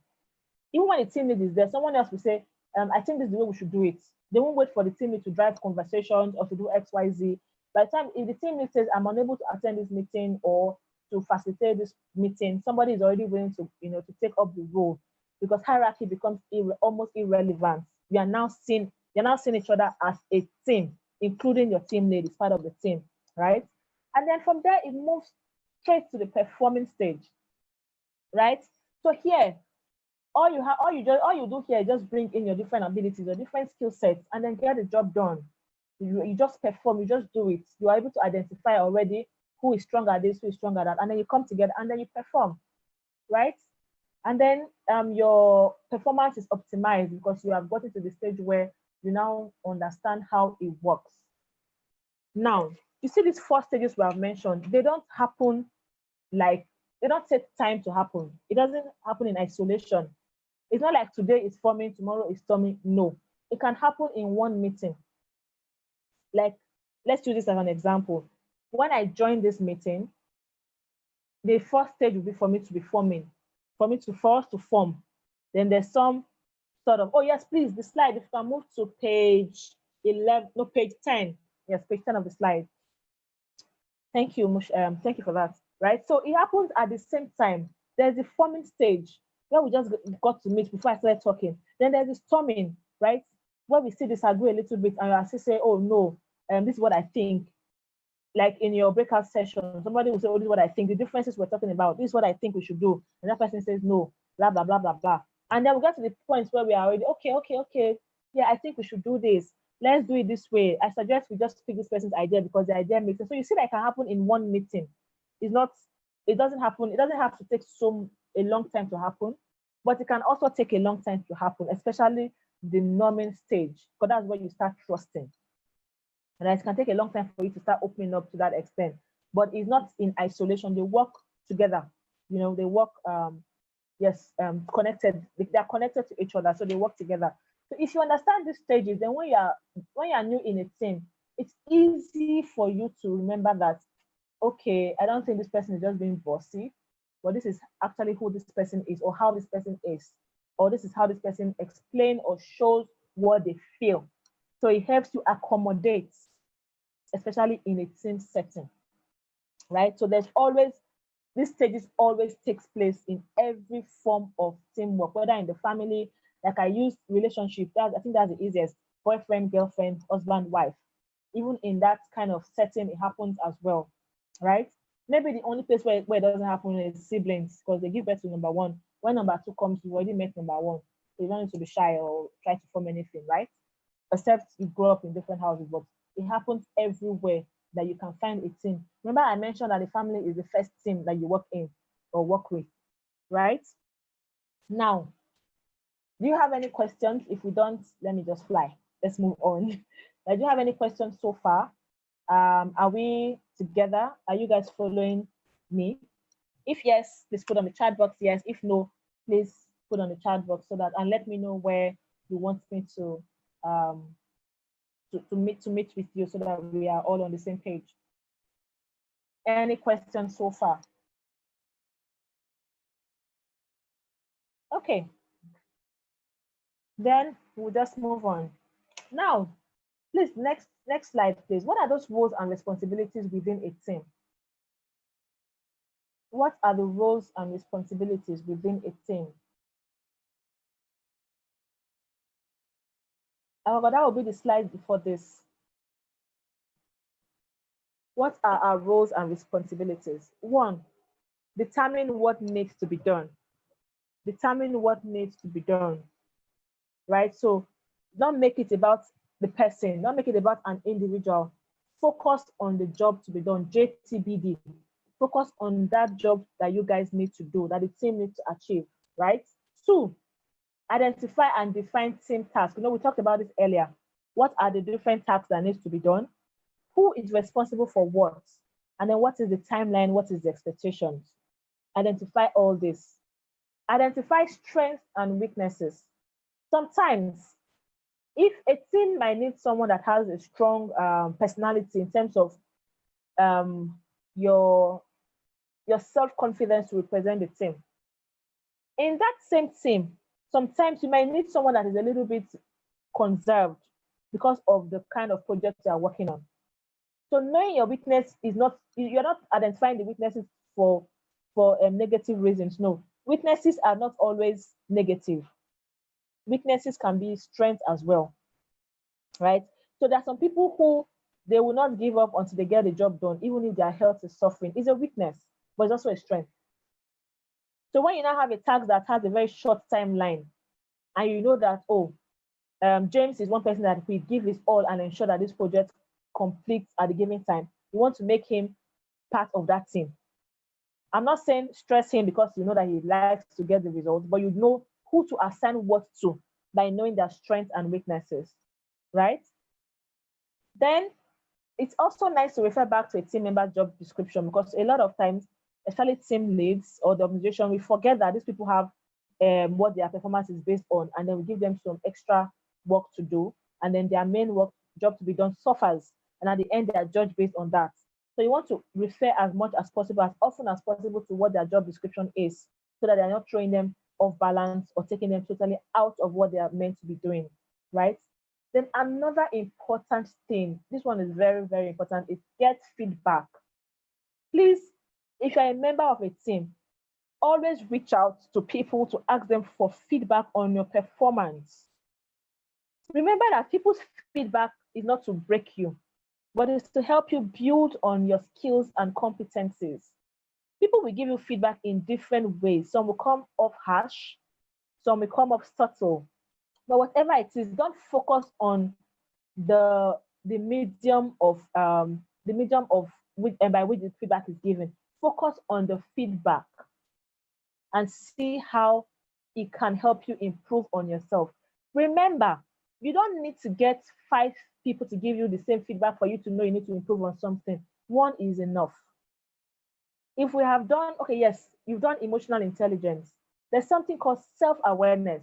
If somebody gives you feedback, you need to go back and ask yourself some questions about you, and then see that, or what this person has said, there's a possibility that it's something you do, and there's some way that you can improve on it or change the habit if possible, or the behavior, right? So it's very important that we are all self-aware individually, even when we work in a team. Seek feedback and also give feedback when necessary. As much as possible, especially when we are giving feedback, try not to make it about the person, but about the particular situation.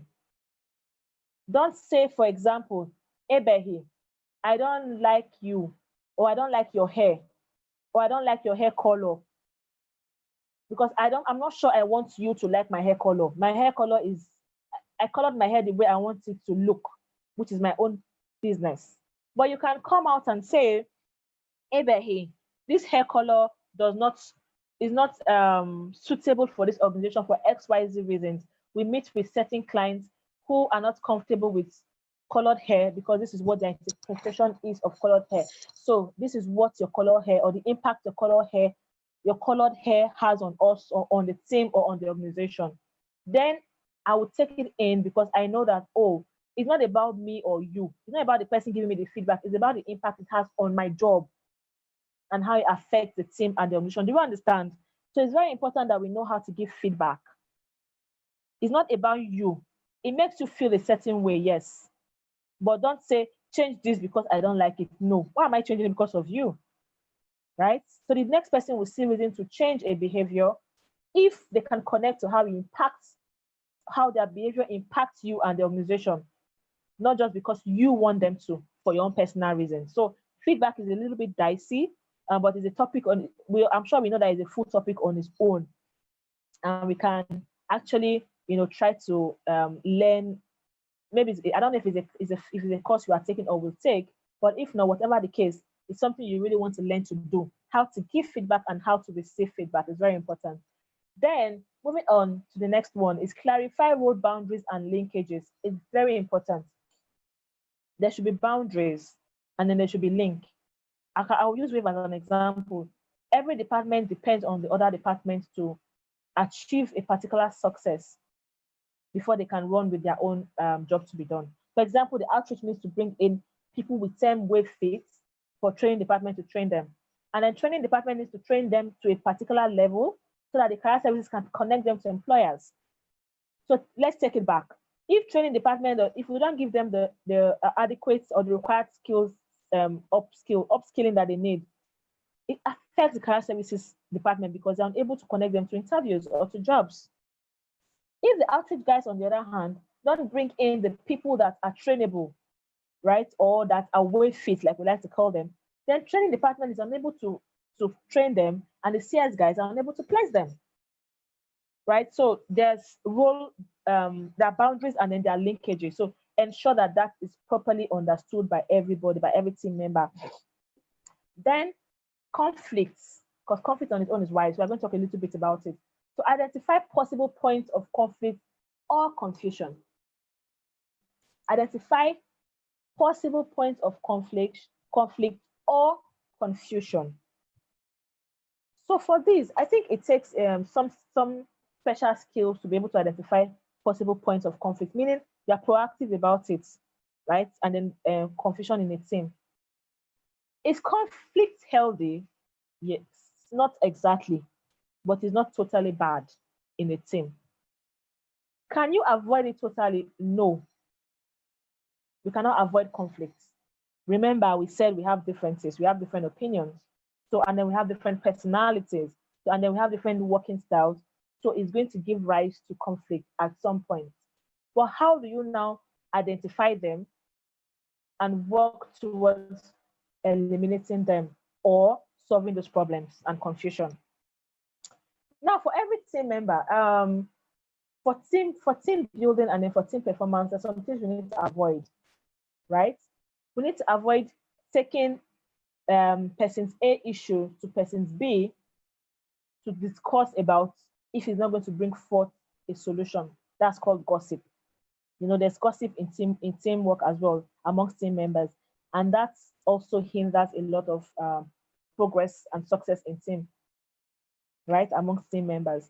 So now, I'll give an example. There are two people in your team that it's not because they have conflicting ideas, but they tend not to work well together because of their personality, right? One person totally thinks opposite of what the other person thinks. If I'm thinking that going forward will lead us to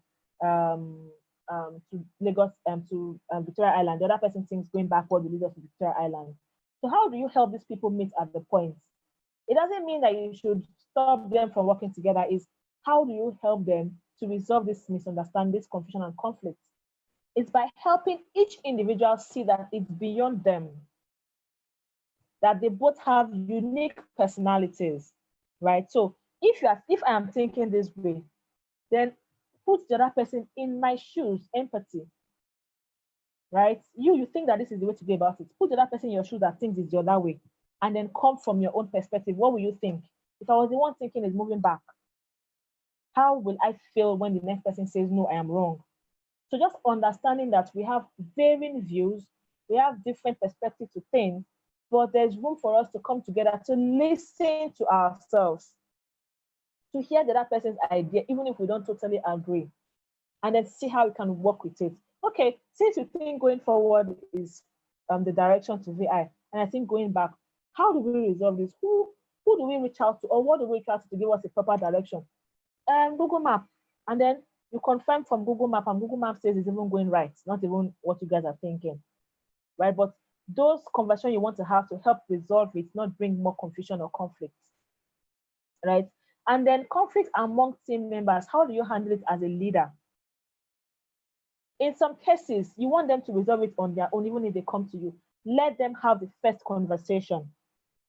If two members in my team comes to me or individually and says, I have a problem with A because she behaves this way and it's unacceptable to me, and this is how it affects me, I'm not going to talk to the person about person A. I'm going to talk to you about you.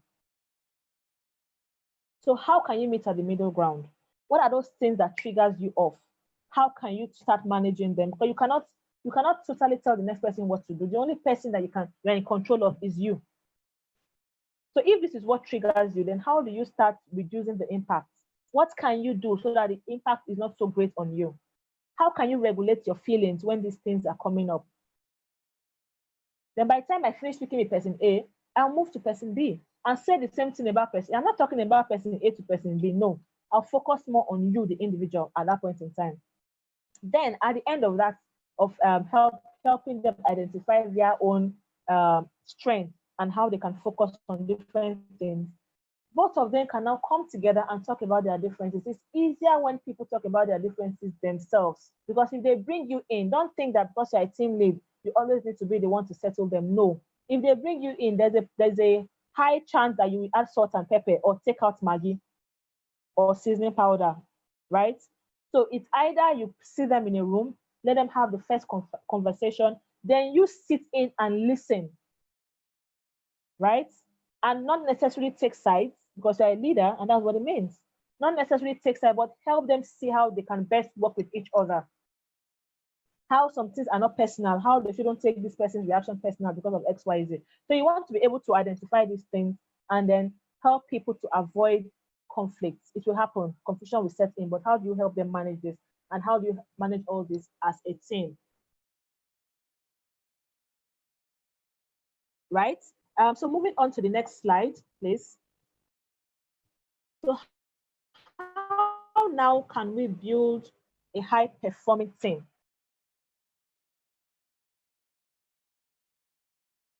How can we build a high-performing team? Before we answer activity, because I think I've been talking for 2 minutes on activity where everyone is alive. So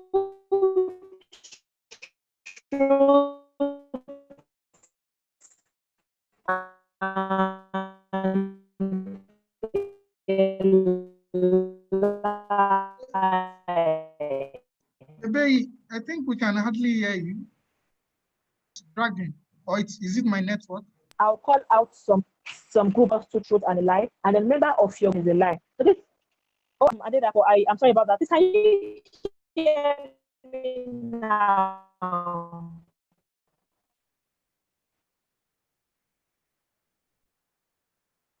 Can anyone hear me on the chat box? Rather, call two truth and on someone from a group.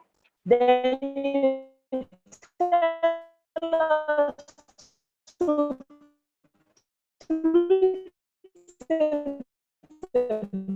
about you.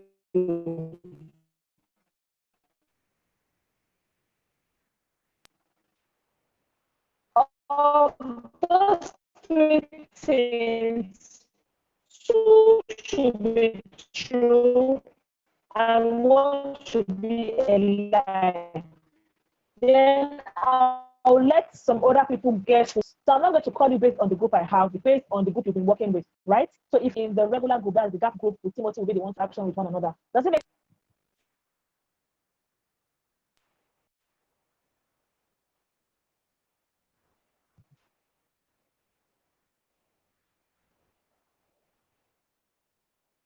Okay, I see no. Okay, I'll take that again. Can you still hear me?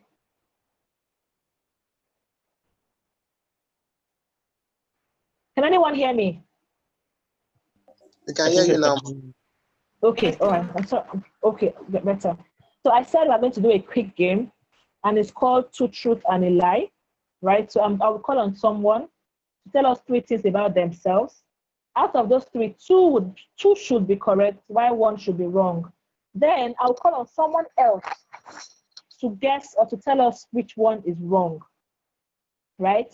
And I want to work with the existing team, not the one we created today, the old team that GAP created for you guys. That's the one, those are the members we'll be working with. Example is if I call on a Timothy Williams to tell us three things about him, somebody from his old group will have to respond to which one is a lie, not just any neutral person.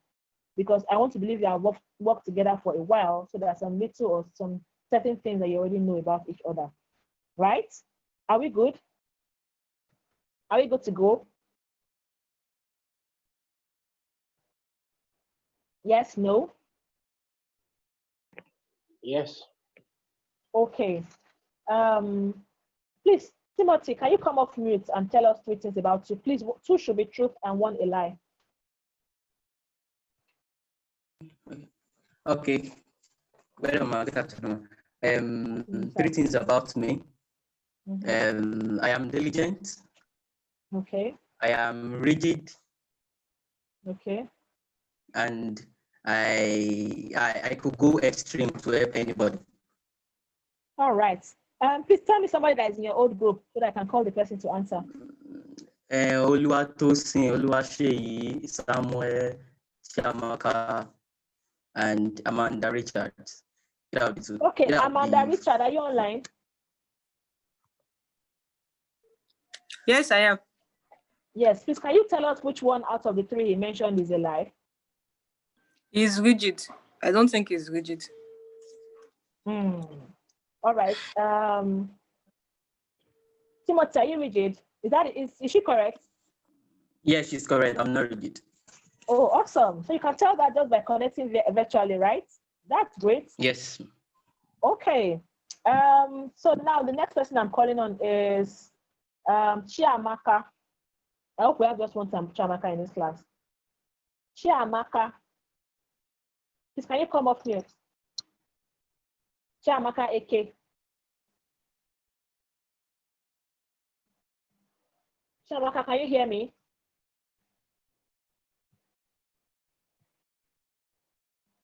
Chiamaka. Okay, she's not coming off mute yet, so I'll call on the next person. Oluwaseyi Solomon. If you can hear me, can you come off mute? Yes, ma'am. I can hear you. All right. Thank you, sir. Please, can you quickly tell us three things about you? Two should be correct, two should be truth, and one a lie. Okay. I'm focused. Okay. I'm a go-getter. All right. and I'm a liar. You know, nobody calls themselves a liar, so I will not take that. It's something else. So that is pretty obvious. Oluwaseyi, can you hear me? Please, can you change the liar to something else?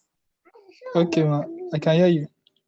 Okay, please, can you give us a third one? I want to strike off the liar one. Because nobody actually likes to say they're liars, right? So it's easy to get to, that's a give off. Okay,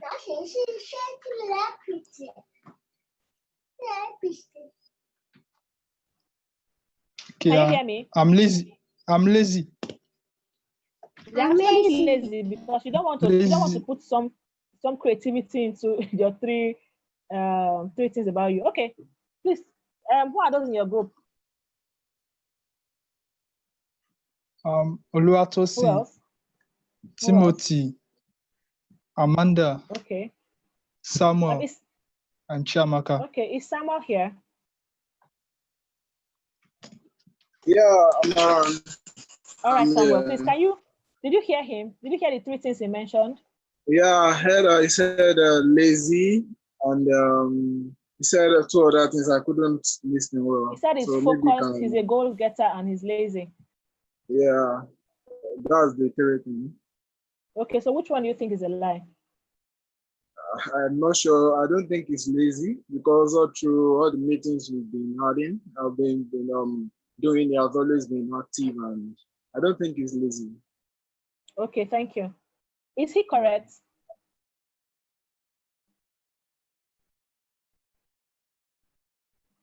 Oluwaseyi, is he correct? Yes, ma. Yes, ma. It's correct. It's right. All right. Thank you. Hamed, I see your hands up. Unmute your mic and speak. You're welcome, sir. Unmute your mic and speak, Hamed. Hamid, I see your hands up. Oh, apologies. I didn't even know I put up the hands. All right, no problem. The last but not the least, I'll call on Samuel Ogunshola. Samuel, please unmute your mic and tell us three things about you. Okay, yeah. 2 truths, 1 lie, yeah. Okay, thank you. Okay, the first thing is I'm focused. Okay. That's number one. Number two, I manage time very well. And then number three is I'm creative. Okay, so please tell me people in your group. Okay, yeah, I have Amanda, I have Timothy, I have Solomon, I have Oluwatosi. Have I been speaking to people in the same group? Yeah, we are all in the same group. Because I keep hearing Amanda. Okay, sorry. Please, I want someone from another group. Fahidat. Okay, yeah, thank you. But I must say. Fahidat, please come off mute. Yes, hello, Ebe. Hi, Fahidat. Can you hear me? Can you tell us, yes, I can hear you loud and clear. Can you tell us three things about you? 2 truths and 1 lie. Okay. I'm diligent. I make contributions. Then I'm very reserved. Okay, who are Can you hear me? Group? Yes, my group members. I have Ahmed, Oluwafemi, Chiamaka, Oluwafemi again, Cynthia, and Chidera. Okay, so one of the Oluwafemis, please, can you come off mute?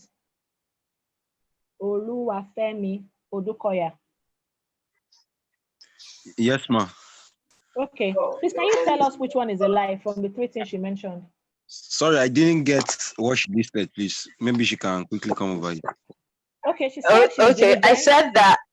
Okay. You can go on, Fahidat. Okay, I can go on. Okay, I'm diligent. I like making contributions, and I am very, very reserved. So which one is a lie? It's very, very easy for me to pick the line. That she's reserved is not true. Oh, really? Is he correct, Fahidat? Is actually correct. Okay. All right. Thank you so much, guys. So the reason why I did it was for us to see that just by interacting with ourselves, we start knowing ourselves. And it's very important for teamwork, right?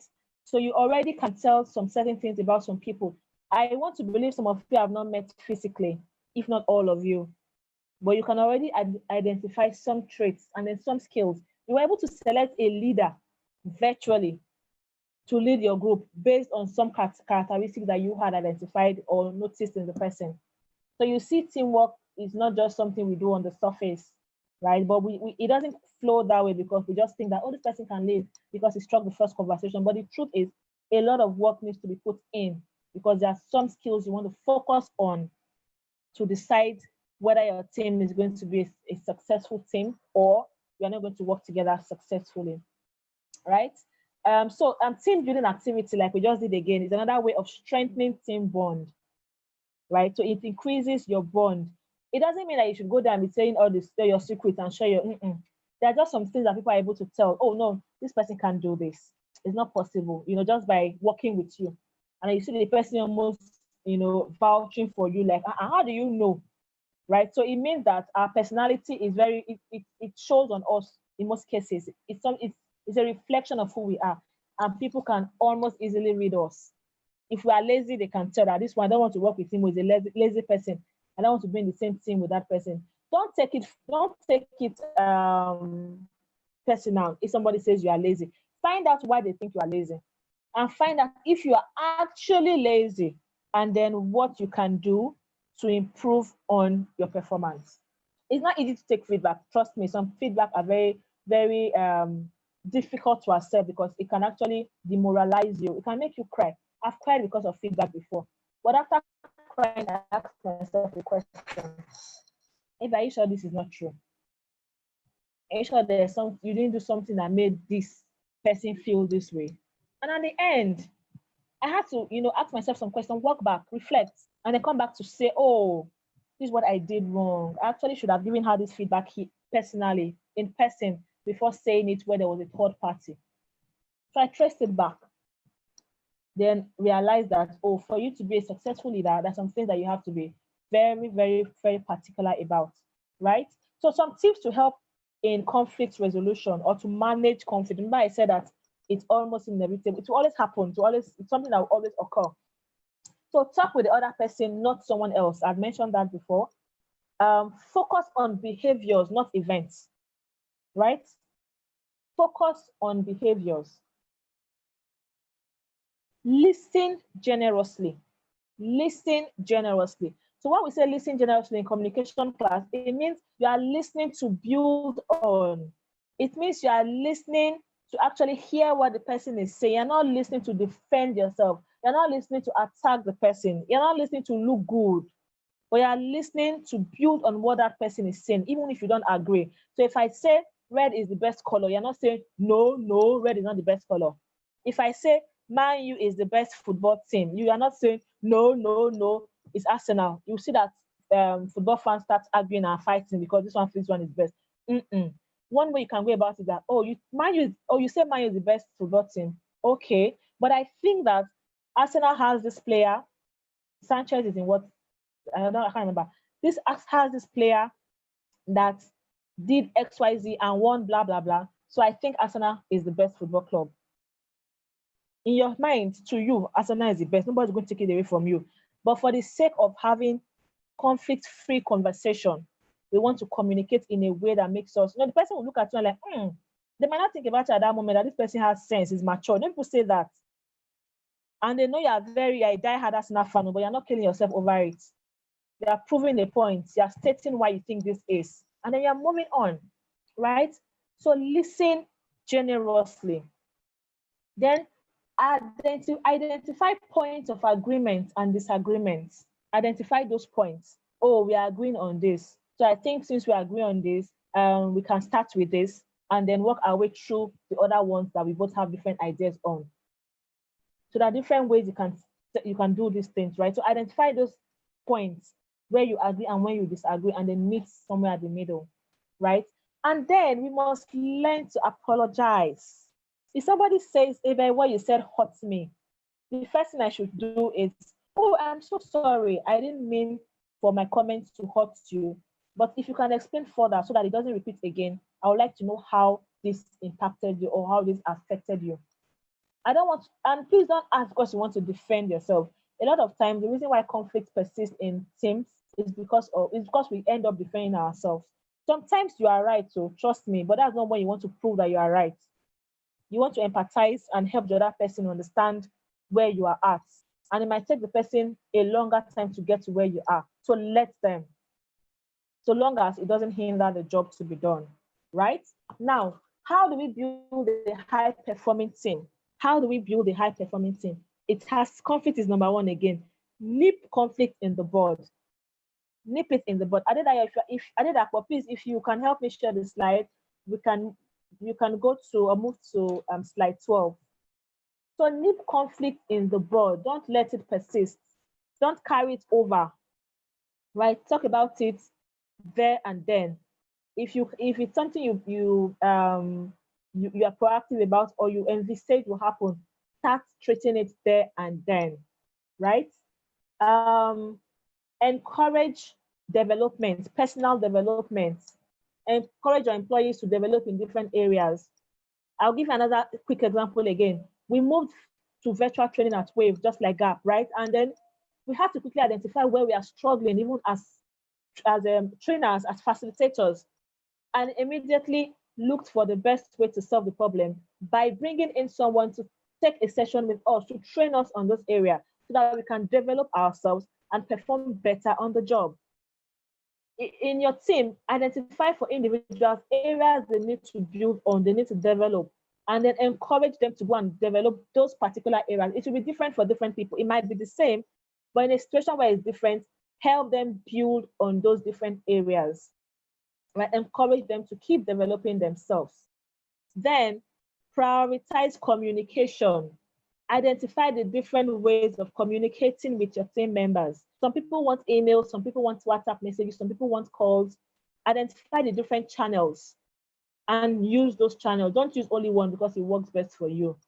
It might not work well for the next person. So identify the different ways you can communicate.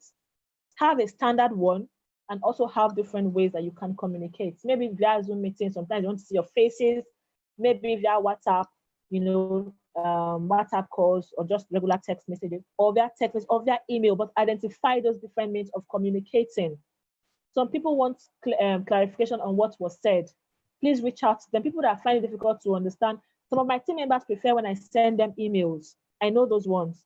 So they prefer when I text them. So I either send them a text or send them a WhatsApp message or send them an email. So after sending email, they still want to have a conversation. So I need to be open to all these channels, right? So for those who want clarification via phone call, I put a phone call through to them. For those who just want to read, because when they read, they understand better, then they get the general email, right? So you have to prioritize different communication channels or methods for different people. Then set realistic goals, right? Achievable goals, and then break them down into small chunks so that they can be achieved, and then have time frames for achieving those goals, right? Don't make it vague, especially as a team. They don't think because you understand what the project is about, then you just come and give surface explanation and think, oh, they should. No, let them understand why this is, what the expectation is, what's expected of them, and that they can come to you anytime when they need further clarification. So set realistic goals and realistic time frame as well. Then recognize your employees. Everybody wants to be recognized. Recognize your team members. It doesn't have to come from the leadership or from the CEO or someone with a higher authority. Appreciate each other. Recognize yourself. If Mary has been the one getting the content, maybe writing down content for your meetings or what have you, and then she does it very well, recognize her. Tell her well done. You don't have to give her money, but call her out and say, oh, Mary, you've been doing this. Thank you. Other team members recognize these things, right? And it's also imperative that leadership does this as well, because recognition is one way of ensuring that these things continue, right? And then be a true leader. Everybody should, as much as possible in a team, develop the leadership qualities and skill. Because if you're a leader, remember you have to be a servant. So if you have those leadership skills, it means that you have the service skills as well. You are able to serve. So develop the skill, whether you're not, you are the team lead, it doesn't matter. Just start developing those leadership skills. It will help you serve each other better, right? So those are most of the things that you want to do to build a high-performing team, right? So if you have any question, please signify by raising your hand or putting on the group chat. Now, I don't know if I have answered this question, but I'm going to run through the expectations that were set by the few people that spoke. Yeah. Some people say, okay, let me just talk a little bit on recognizing your team members. Some people want to be recognized. People want to be recognized in different ways. Some people want a pat at the back publicly. Some people want a pat at the back privately. Some people want it monetary, but I don't think it's in team members' position to do that. It's an organization's position to do all that. Some people want their name mentioned in a particular place or some kind of places. Maybe when as a team leader you are attending a higher level meeting, you want to remember to say, these people in my team, call their names, have been of immense support and they contribute a whole lot in achieving XYZ, right? So identify the different ways people want to be recognized and ensure that you always recognize their inputs, right? I just wanted to add that. So I would quickly run through I know we have gone beyond time because we didn't start on time. And again, it's teamwork, it's a long class. While working a team, how does one balance focusing on goal results and building lasting relationship with team members? I'll get to that. So now, necessary things to look out for in a team member. Oganetega, please let me know on the chat box if you got the answer to these expectations whilst we're discussing, so that I don't spend time talking about it again if it has been dealt with already. 2, Grace James, how to effectively collaborate with others to achieve a common goal. I've mentioned some things as well. Understand different people's styles of work, people's personality, and also remember that we are different, we have different ideas, but coming to each other's, meeting each other at the middle point, listening effectively, and avoiding, not focusing on the person, are different ways that you can collaborate with each other, so that you can now bring your different perspective or different skills to the table. Again, Grace, let me know in the chat box if that has been dealt with. Christopher, working with people with opposite mindsets, with different opinions. So personality type, yes. I think we also talked about that a little bit. Personality type is a deep conversation, is a different conversation entirely. It is very useful when you can understand people's personality types and also their trail of thoughts. It can help you, but you first need to identify your own and the different types that exist. And just tell yourself that because I am this way doesn't mean that I am number one. It just means that this is who I am, meaning that the next person is who they are. The same way I cannot compel you to do something because of the way you are, it's the same way you cannot compel the next person, but we can agree for the sake of our goal to do it a certain way. But don't expect the next person to change because of you. Back to marriage. Sometimes wives want their husbands to change because they think that being organized is better than being disorganized. No. Some people thrive in disorganized places. I, for one, I'm an organized person, but I had to learn to see what disorganized people see when they're working in a disorganized place. I realized that it works for them. Maybe the scatteredness of the place is what is helping them work well there, but it works for them. Then being organized works for them. Being disorganized doesn't work for me. So I had to accept them for who they are, right?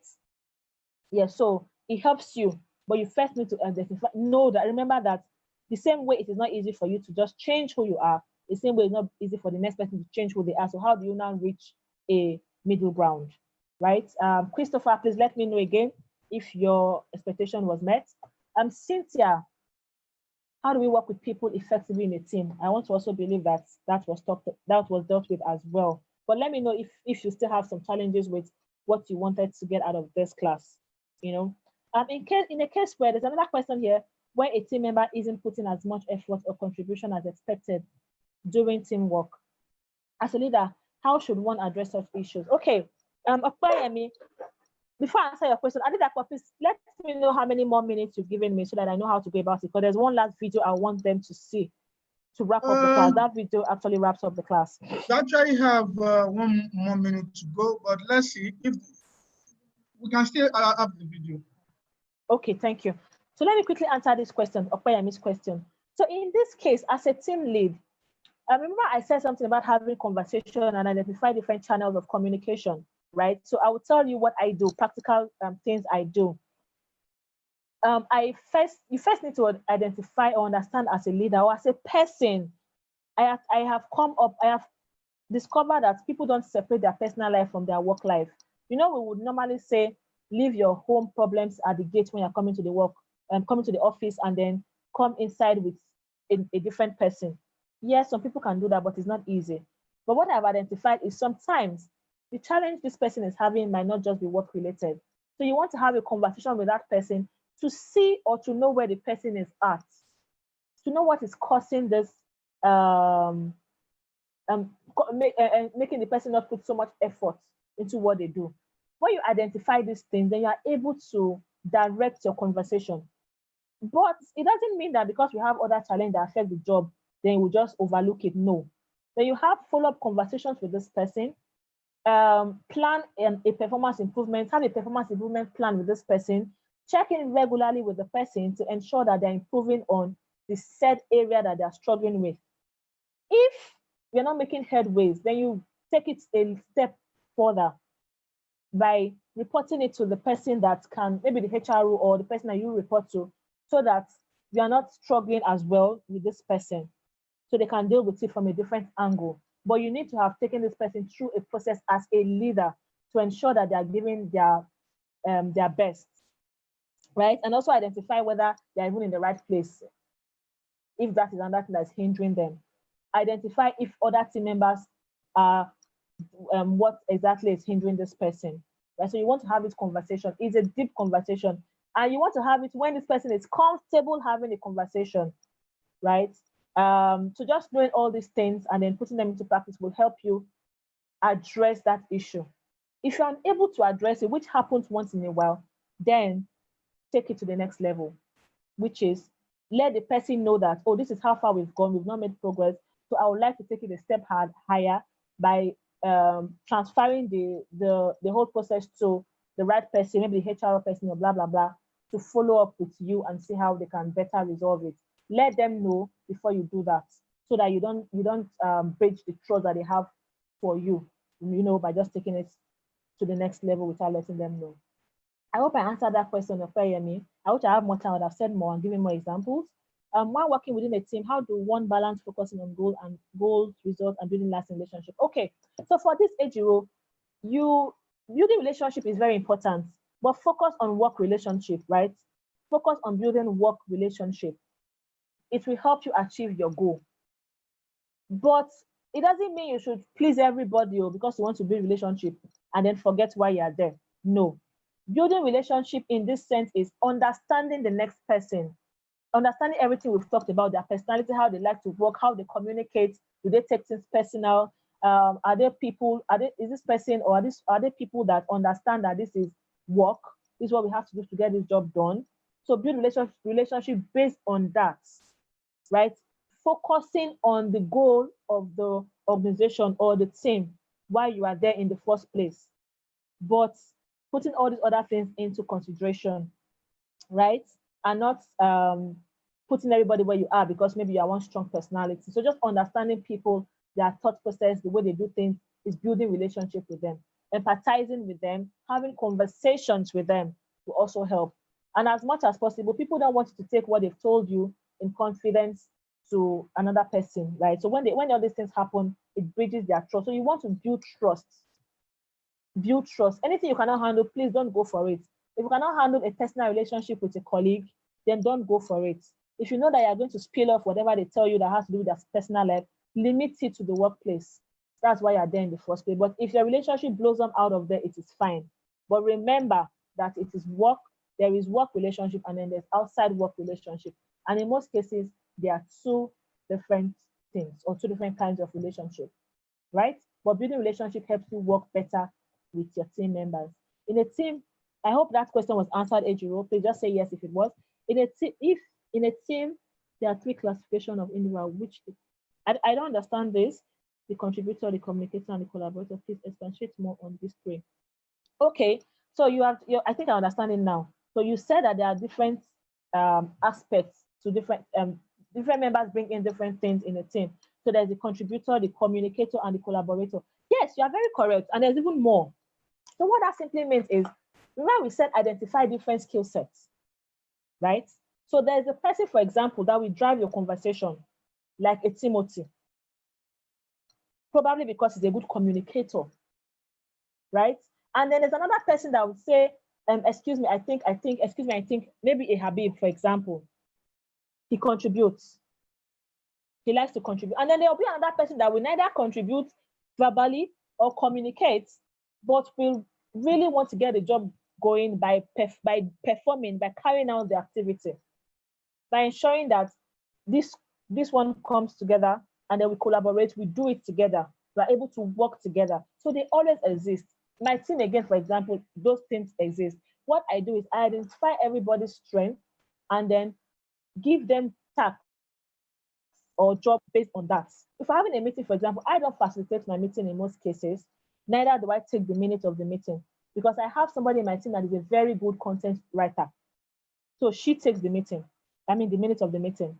Then there's another one that likes to facilitate the process. Like he likes to, when it comes to facilitating meeting, he's very good at it. So he does that.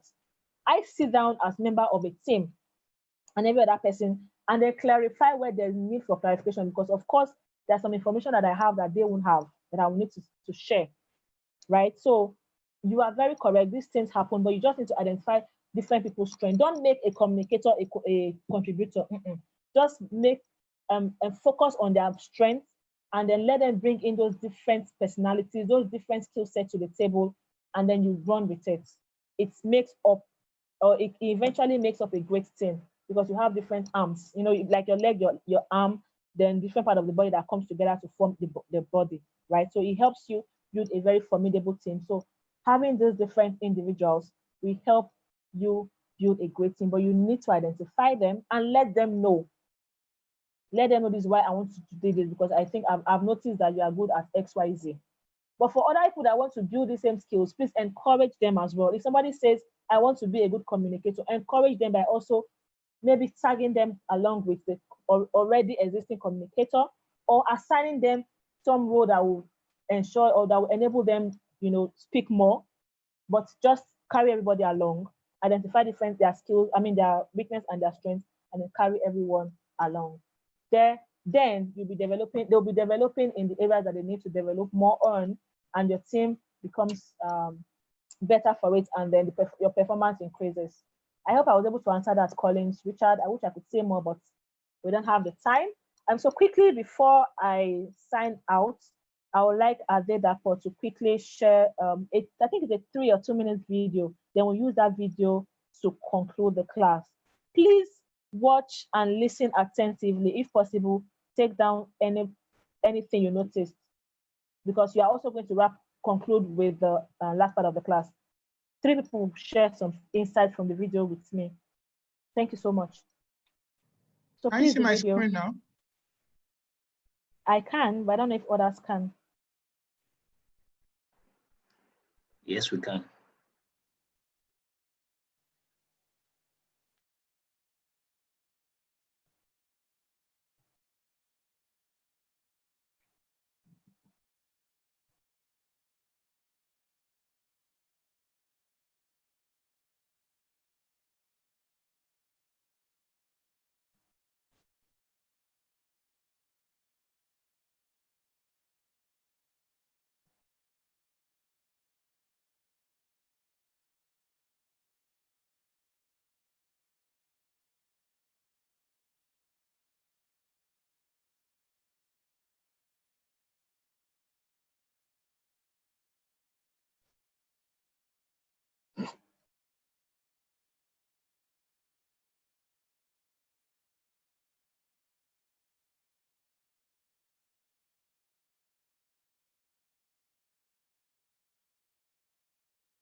Ebe, Yes, can please. you guys hear the audio? No, we can't. Or I can't, but we can see the write-up, so I think that works. Okay, that works, right? Yes.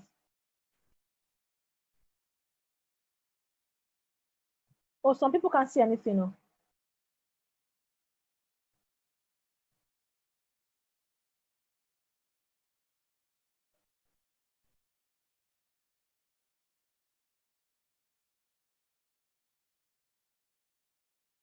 Okay, did anybody see anything at all? I know we couldn't hear, but did we see? Yes, ma'am. The visuals. Okay, so were we able to, from what was happening behind, were we able to read what the subscript? Okay, I think we can hear now.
Okay.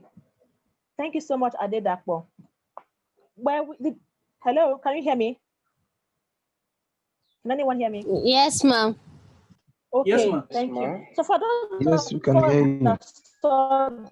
that were able to see the video, I know the sound was just a soundtrack, though nothing was actually said, but there was a what's it called, a write-up on the video. So can someone share with me 3 things that they picked from that video? Quickly, please. Connect it to our class. Yes. Emmanuel. Yes, Ezenwoye. hello. Yes, please go on. Okay. I just have few words to describe the case. I can see collaboration. I can see teamwork. I can see support. I can see leadership, and I can see unity within them. Okay, awesome. Who's the next person there? Quickly. Is it Adu that is that I can see?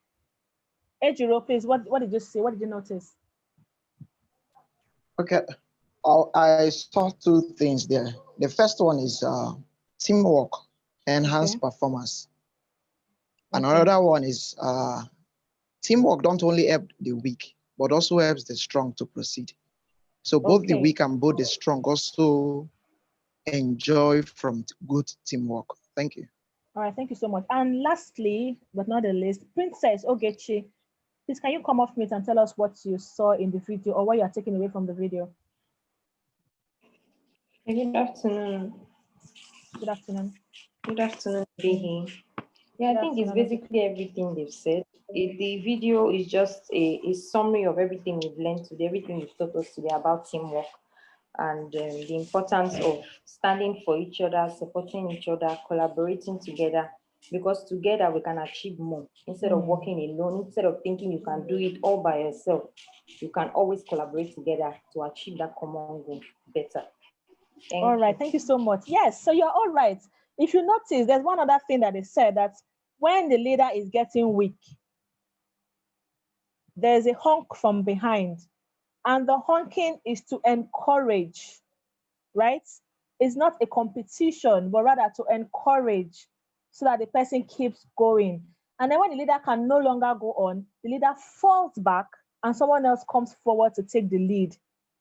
So this, the GIT formation, V formation, is just, that's all you need to even see to know what teamwork is about, right? And when they are working together, they are able to achieve a 70% flight range, right? And then when you're working in isolation, there's some sort of setback or fallback that they quickly want to meet up. Then when one person is struggling, two others or sick, two others will follow that one goes to wherever it's going to go and chill. It's either it dies or it recovers and then they move on, but they don't abandon a sick teammate. So you see that from every angle, support, unity, and then leadership. Leadership is important for everybody in a team, right? It's very important. And let's keep encouraging ourselves. Let's collaborate and not compete, especially when we are in a team, right? Thank you. Emmanuel, do you have a question? I see your hands up. If not, that will be all from me. Remember, teamwork is more of uniting together to work together, collaborate and not compete. Collaborate and do not compete. You're not there for an individual praise or accolade. You're there to deliver on a set goal, right? So collaborate, work together, and do not compete.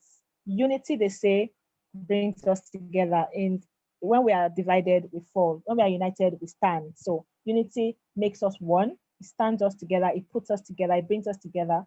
But if there's division in the team, of course, the team will fail and the team will fall. Thank you very much, everyone. I'm so sorry for the initial connectivity issue that made us extend the training time.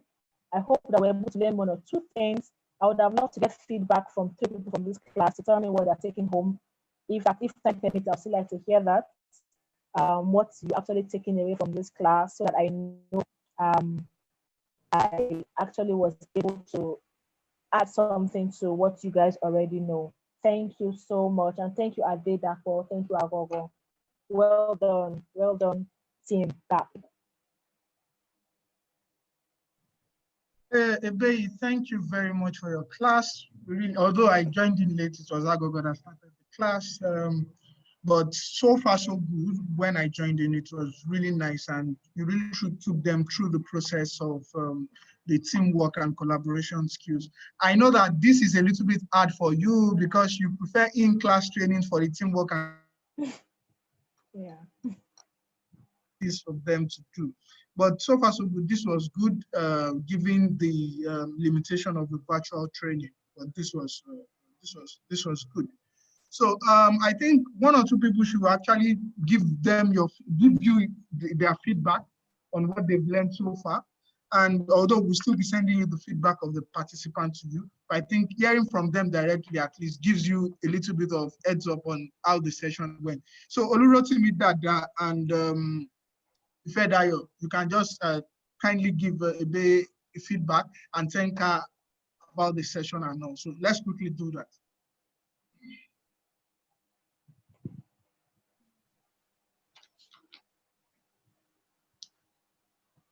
Should I start?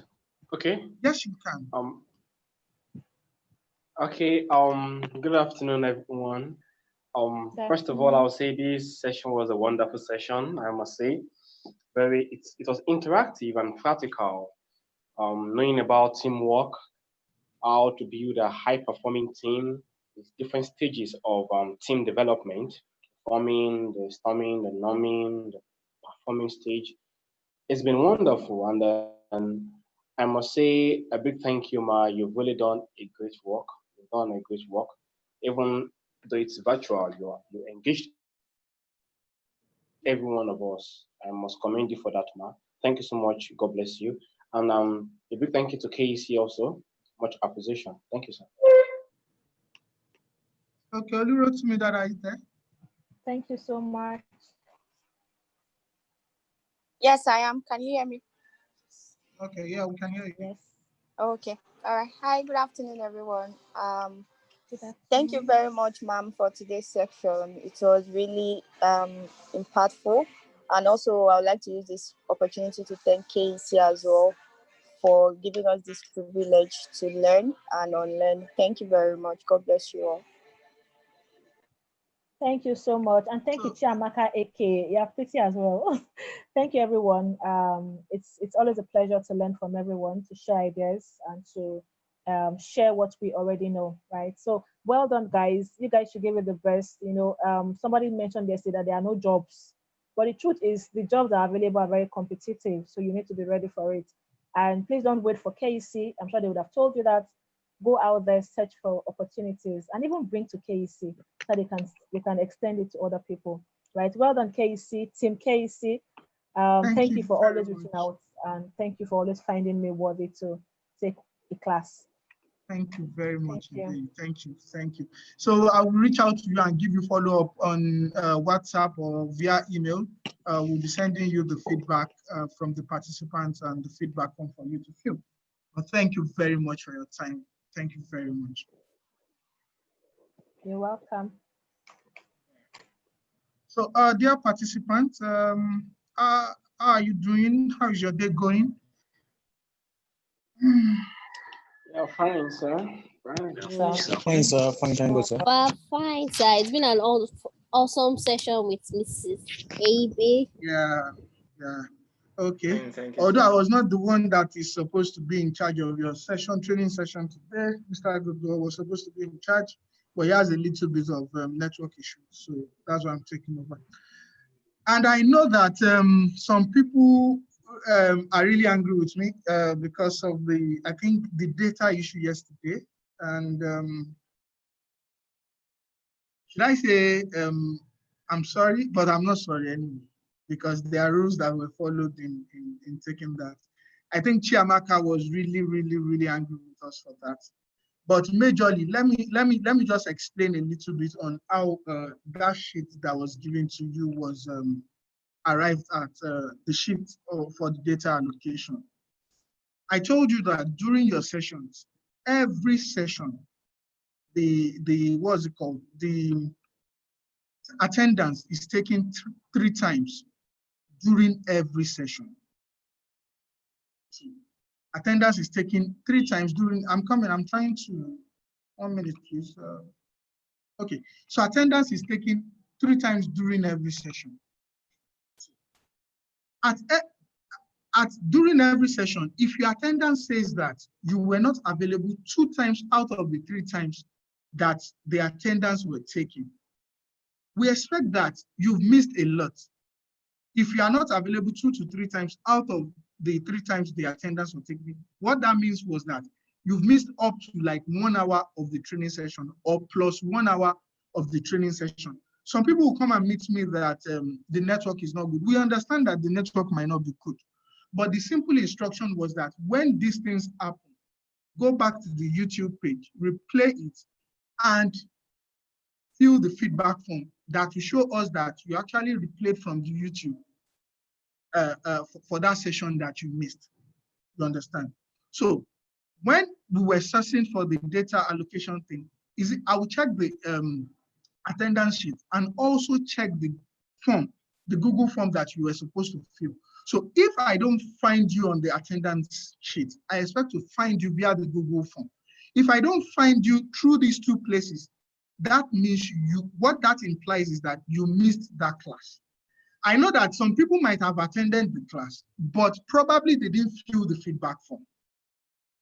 What that will also mean is that you missed that class. So when I keep running to you, running after you fill this feedback form, these are some of the issues that might occur if you don't do those things.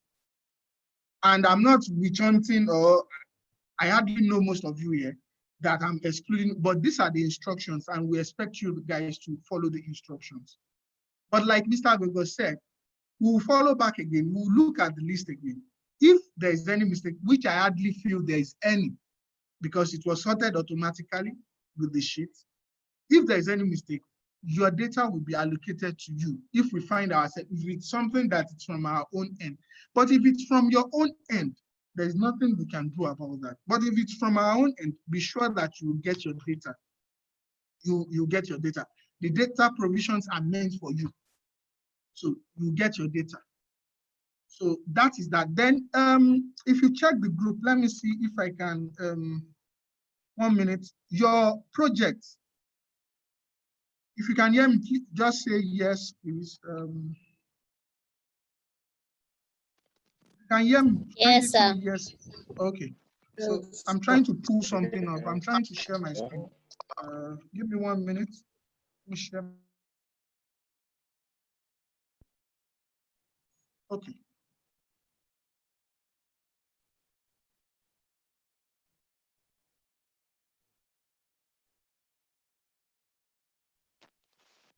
Darko, can you hear me? Yeah, I can hear you.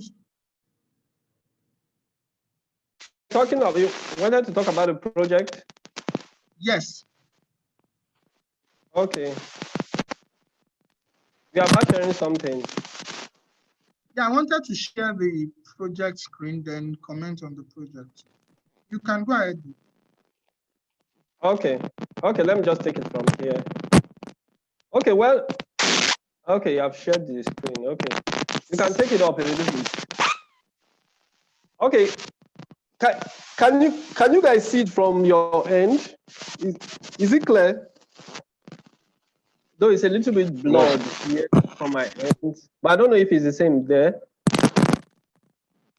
Okay, don't worry. Even though if you can't see it, it's fine. It's already in the group, so that's not a problem. We are going to. It's already in the WhatsApp group. So everybody now has. Every group has been assigned a project. Every group has been assigned a project. Can you hear me, please? I just want to be sure if you can hear me. Yes, sir. Yes, sir. Good. So every group has been assigned a project. We have 6 teams, and each group has been assigned a project. Now, in addition to that project, you have also been given all the instructions that you need to know.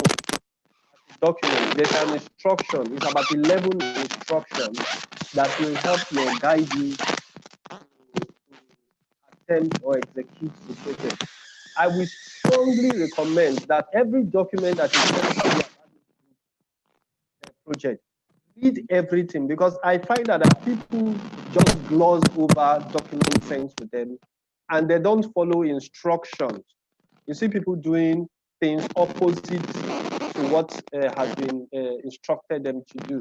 So before touching anything at all, take time to read everything. Then your team should now discuss what you now understand by every document, both the project and all the instructions. Discuss it together before even beginning the project. So I'm sending you the project, a summary of the project, so each team will know your project. I'm also sending you a detail. What you are seeing on the screen is just a summary, but each group will have their own set.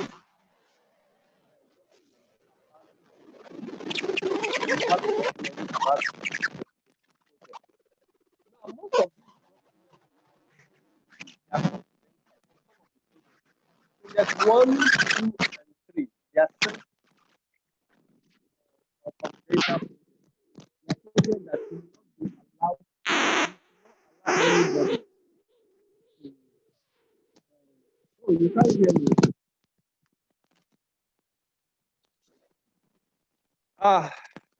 You can't hear me. Hello, can you hear me? The audio is quite bad. Wow. Okay, let me see if I can use another device. I can hear you. Hello, can you hear me?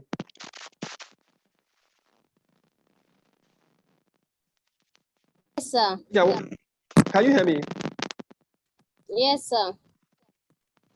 Okay, am I clear now? It's better now. Okay. Okay.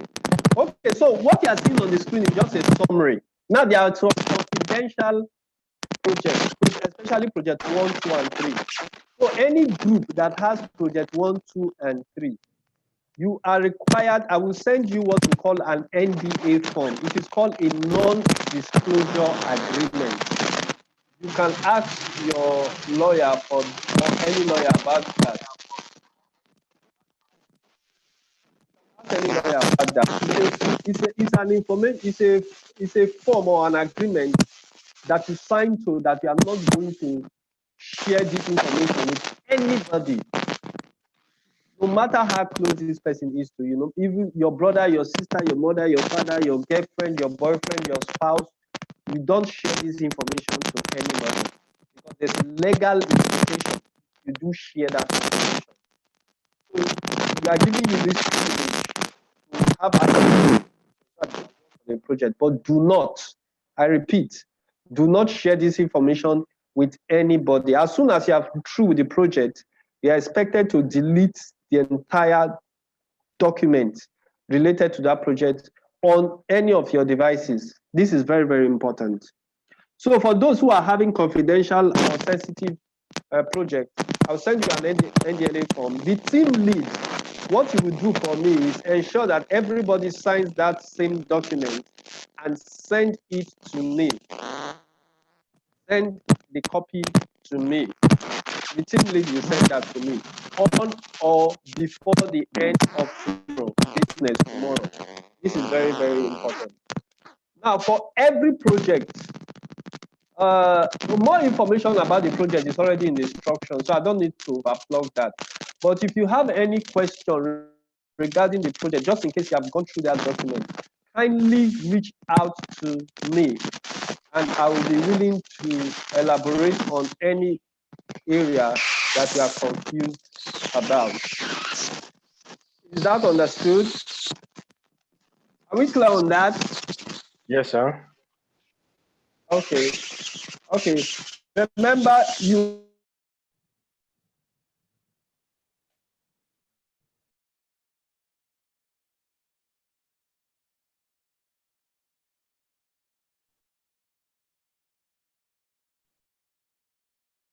your chapter 5 of the Think and Grow, and I say Think and Grow, as a man thinketh, right?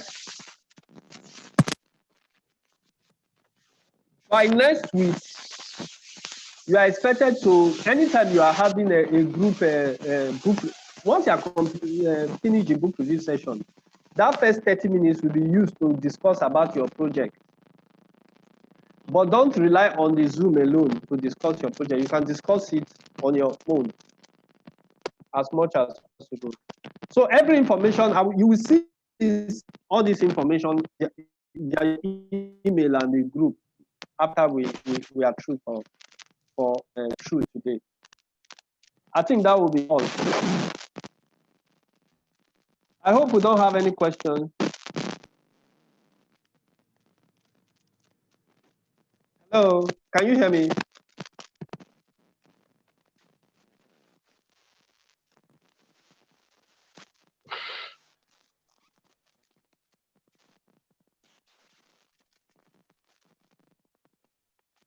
Okay, then I would like to say something about the data.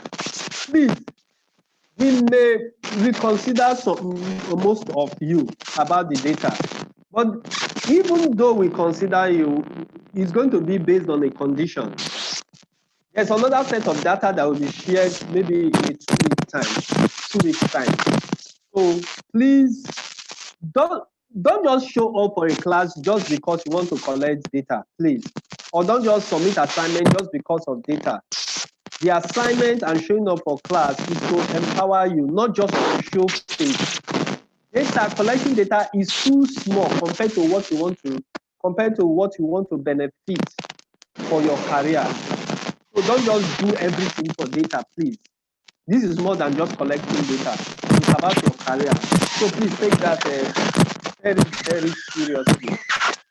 And please, I'm also waiting for your assignment, particularly on the assignment that you gave on job hunting plan. Look for 10 organizations. Okay, so maybe later we'll send that into the group. I don't want to take much of your time. We have spent so much time. The default as we'll send it, but we are expected to send 10 organizations follow up and ensure that we get internship from these 10 organizations. Why we do our part to internship. Both of us need to work to help each other. So please let's make sure that we are able to do. I think that will be all for now. Any other information, communicate in the WhatsApp group. Thank you very much. Akwa, over to you. Then one last thing, the second assignment that was given to you about the places you want to intern for, the list of 3 of the contact person is due tomorrow. So kindly note that and work towards submitting that assignment tomorrow so we can have this information to work with. Please, it's due tomorrow. By the end of the session tomorrow, or latest by the end of this work day tomorrow, let's say 3 o'clock tomorrow, let's have that information submitted by everybody. The executive, contact the executive assistant, Fola. You'll be submitting through her. She'll tell you how to go about it. So contact her, she will be the one tracing that with you. So any other information will be uploaded on the group chat. And thank you very much, everybody. That's all for today.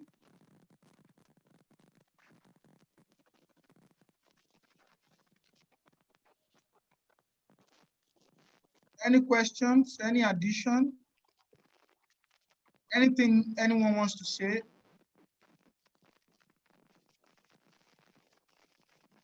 So that means we are done for today's session. So have a nice day, everybody. Goodbye, sir.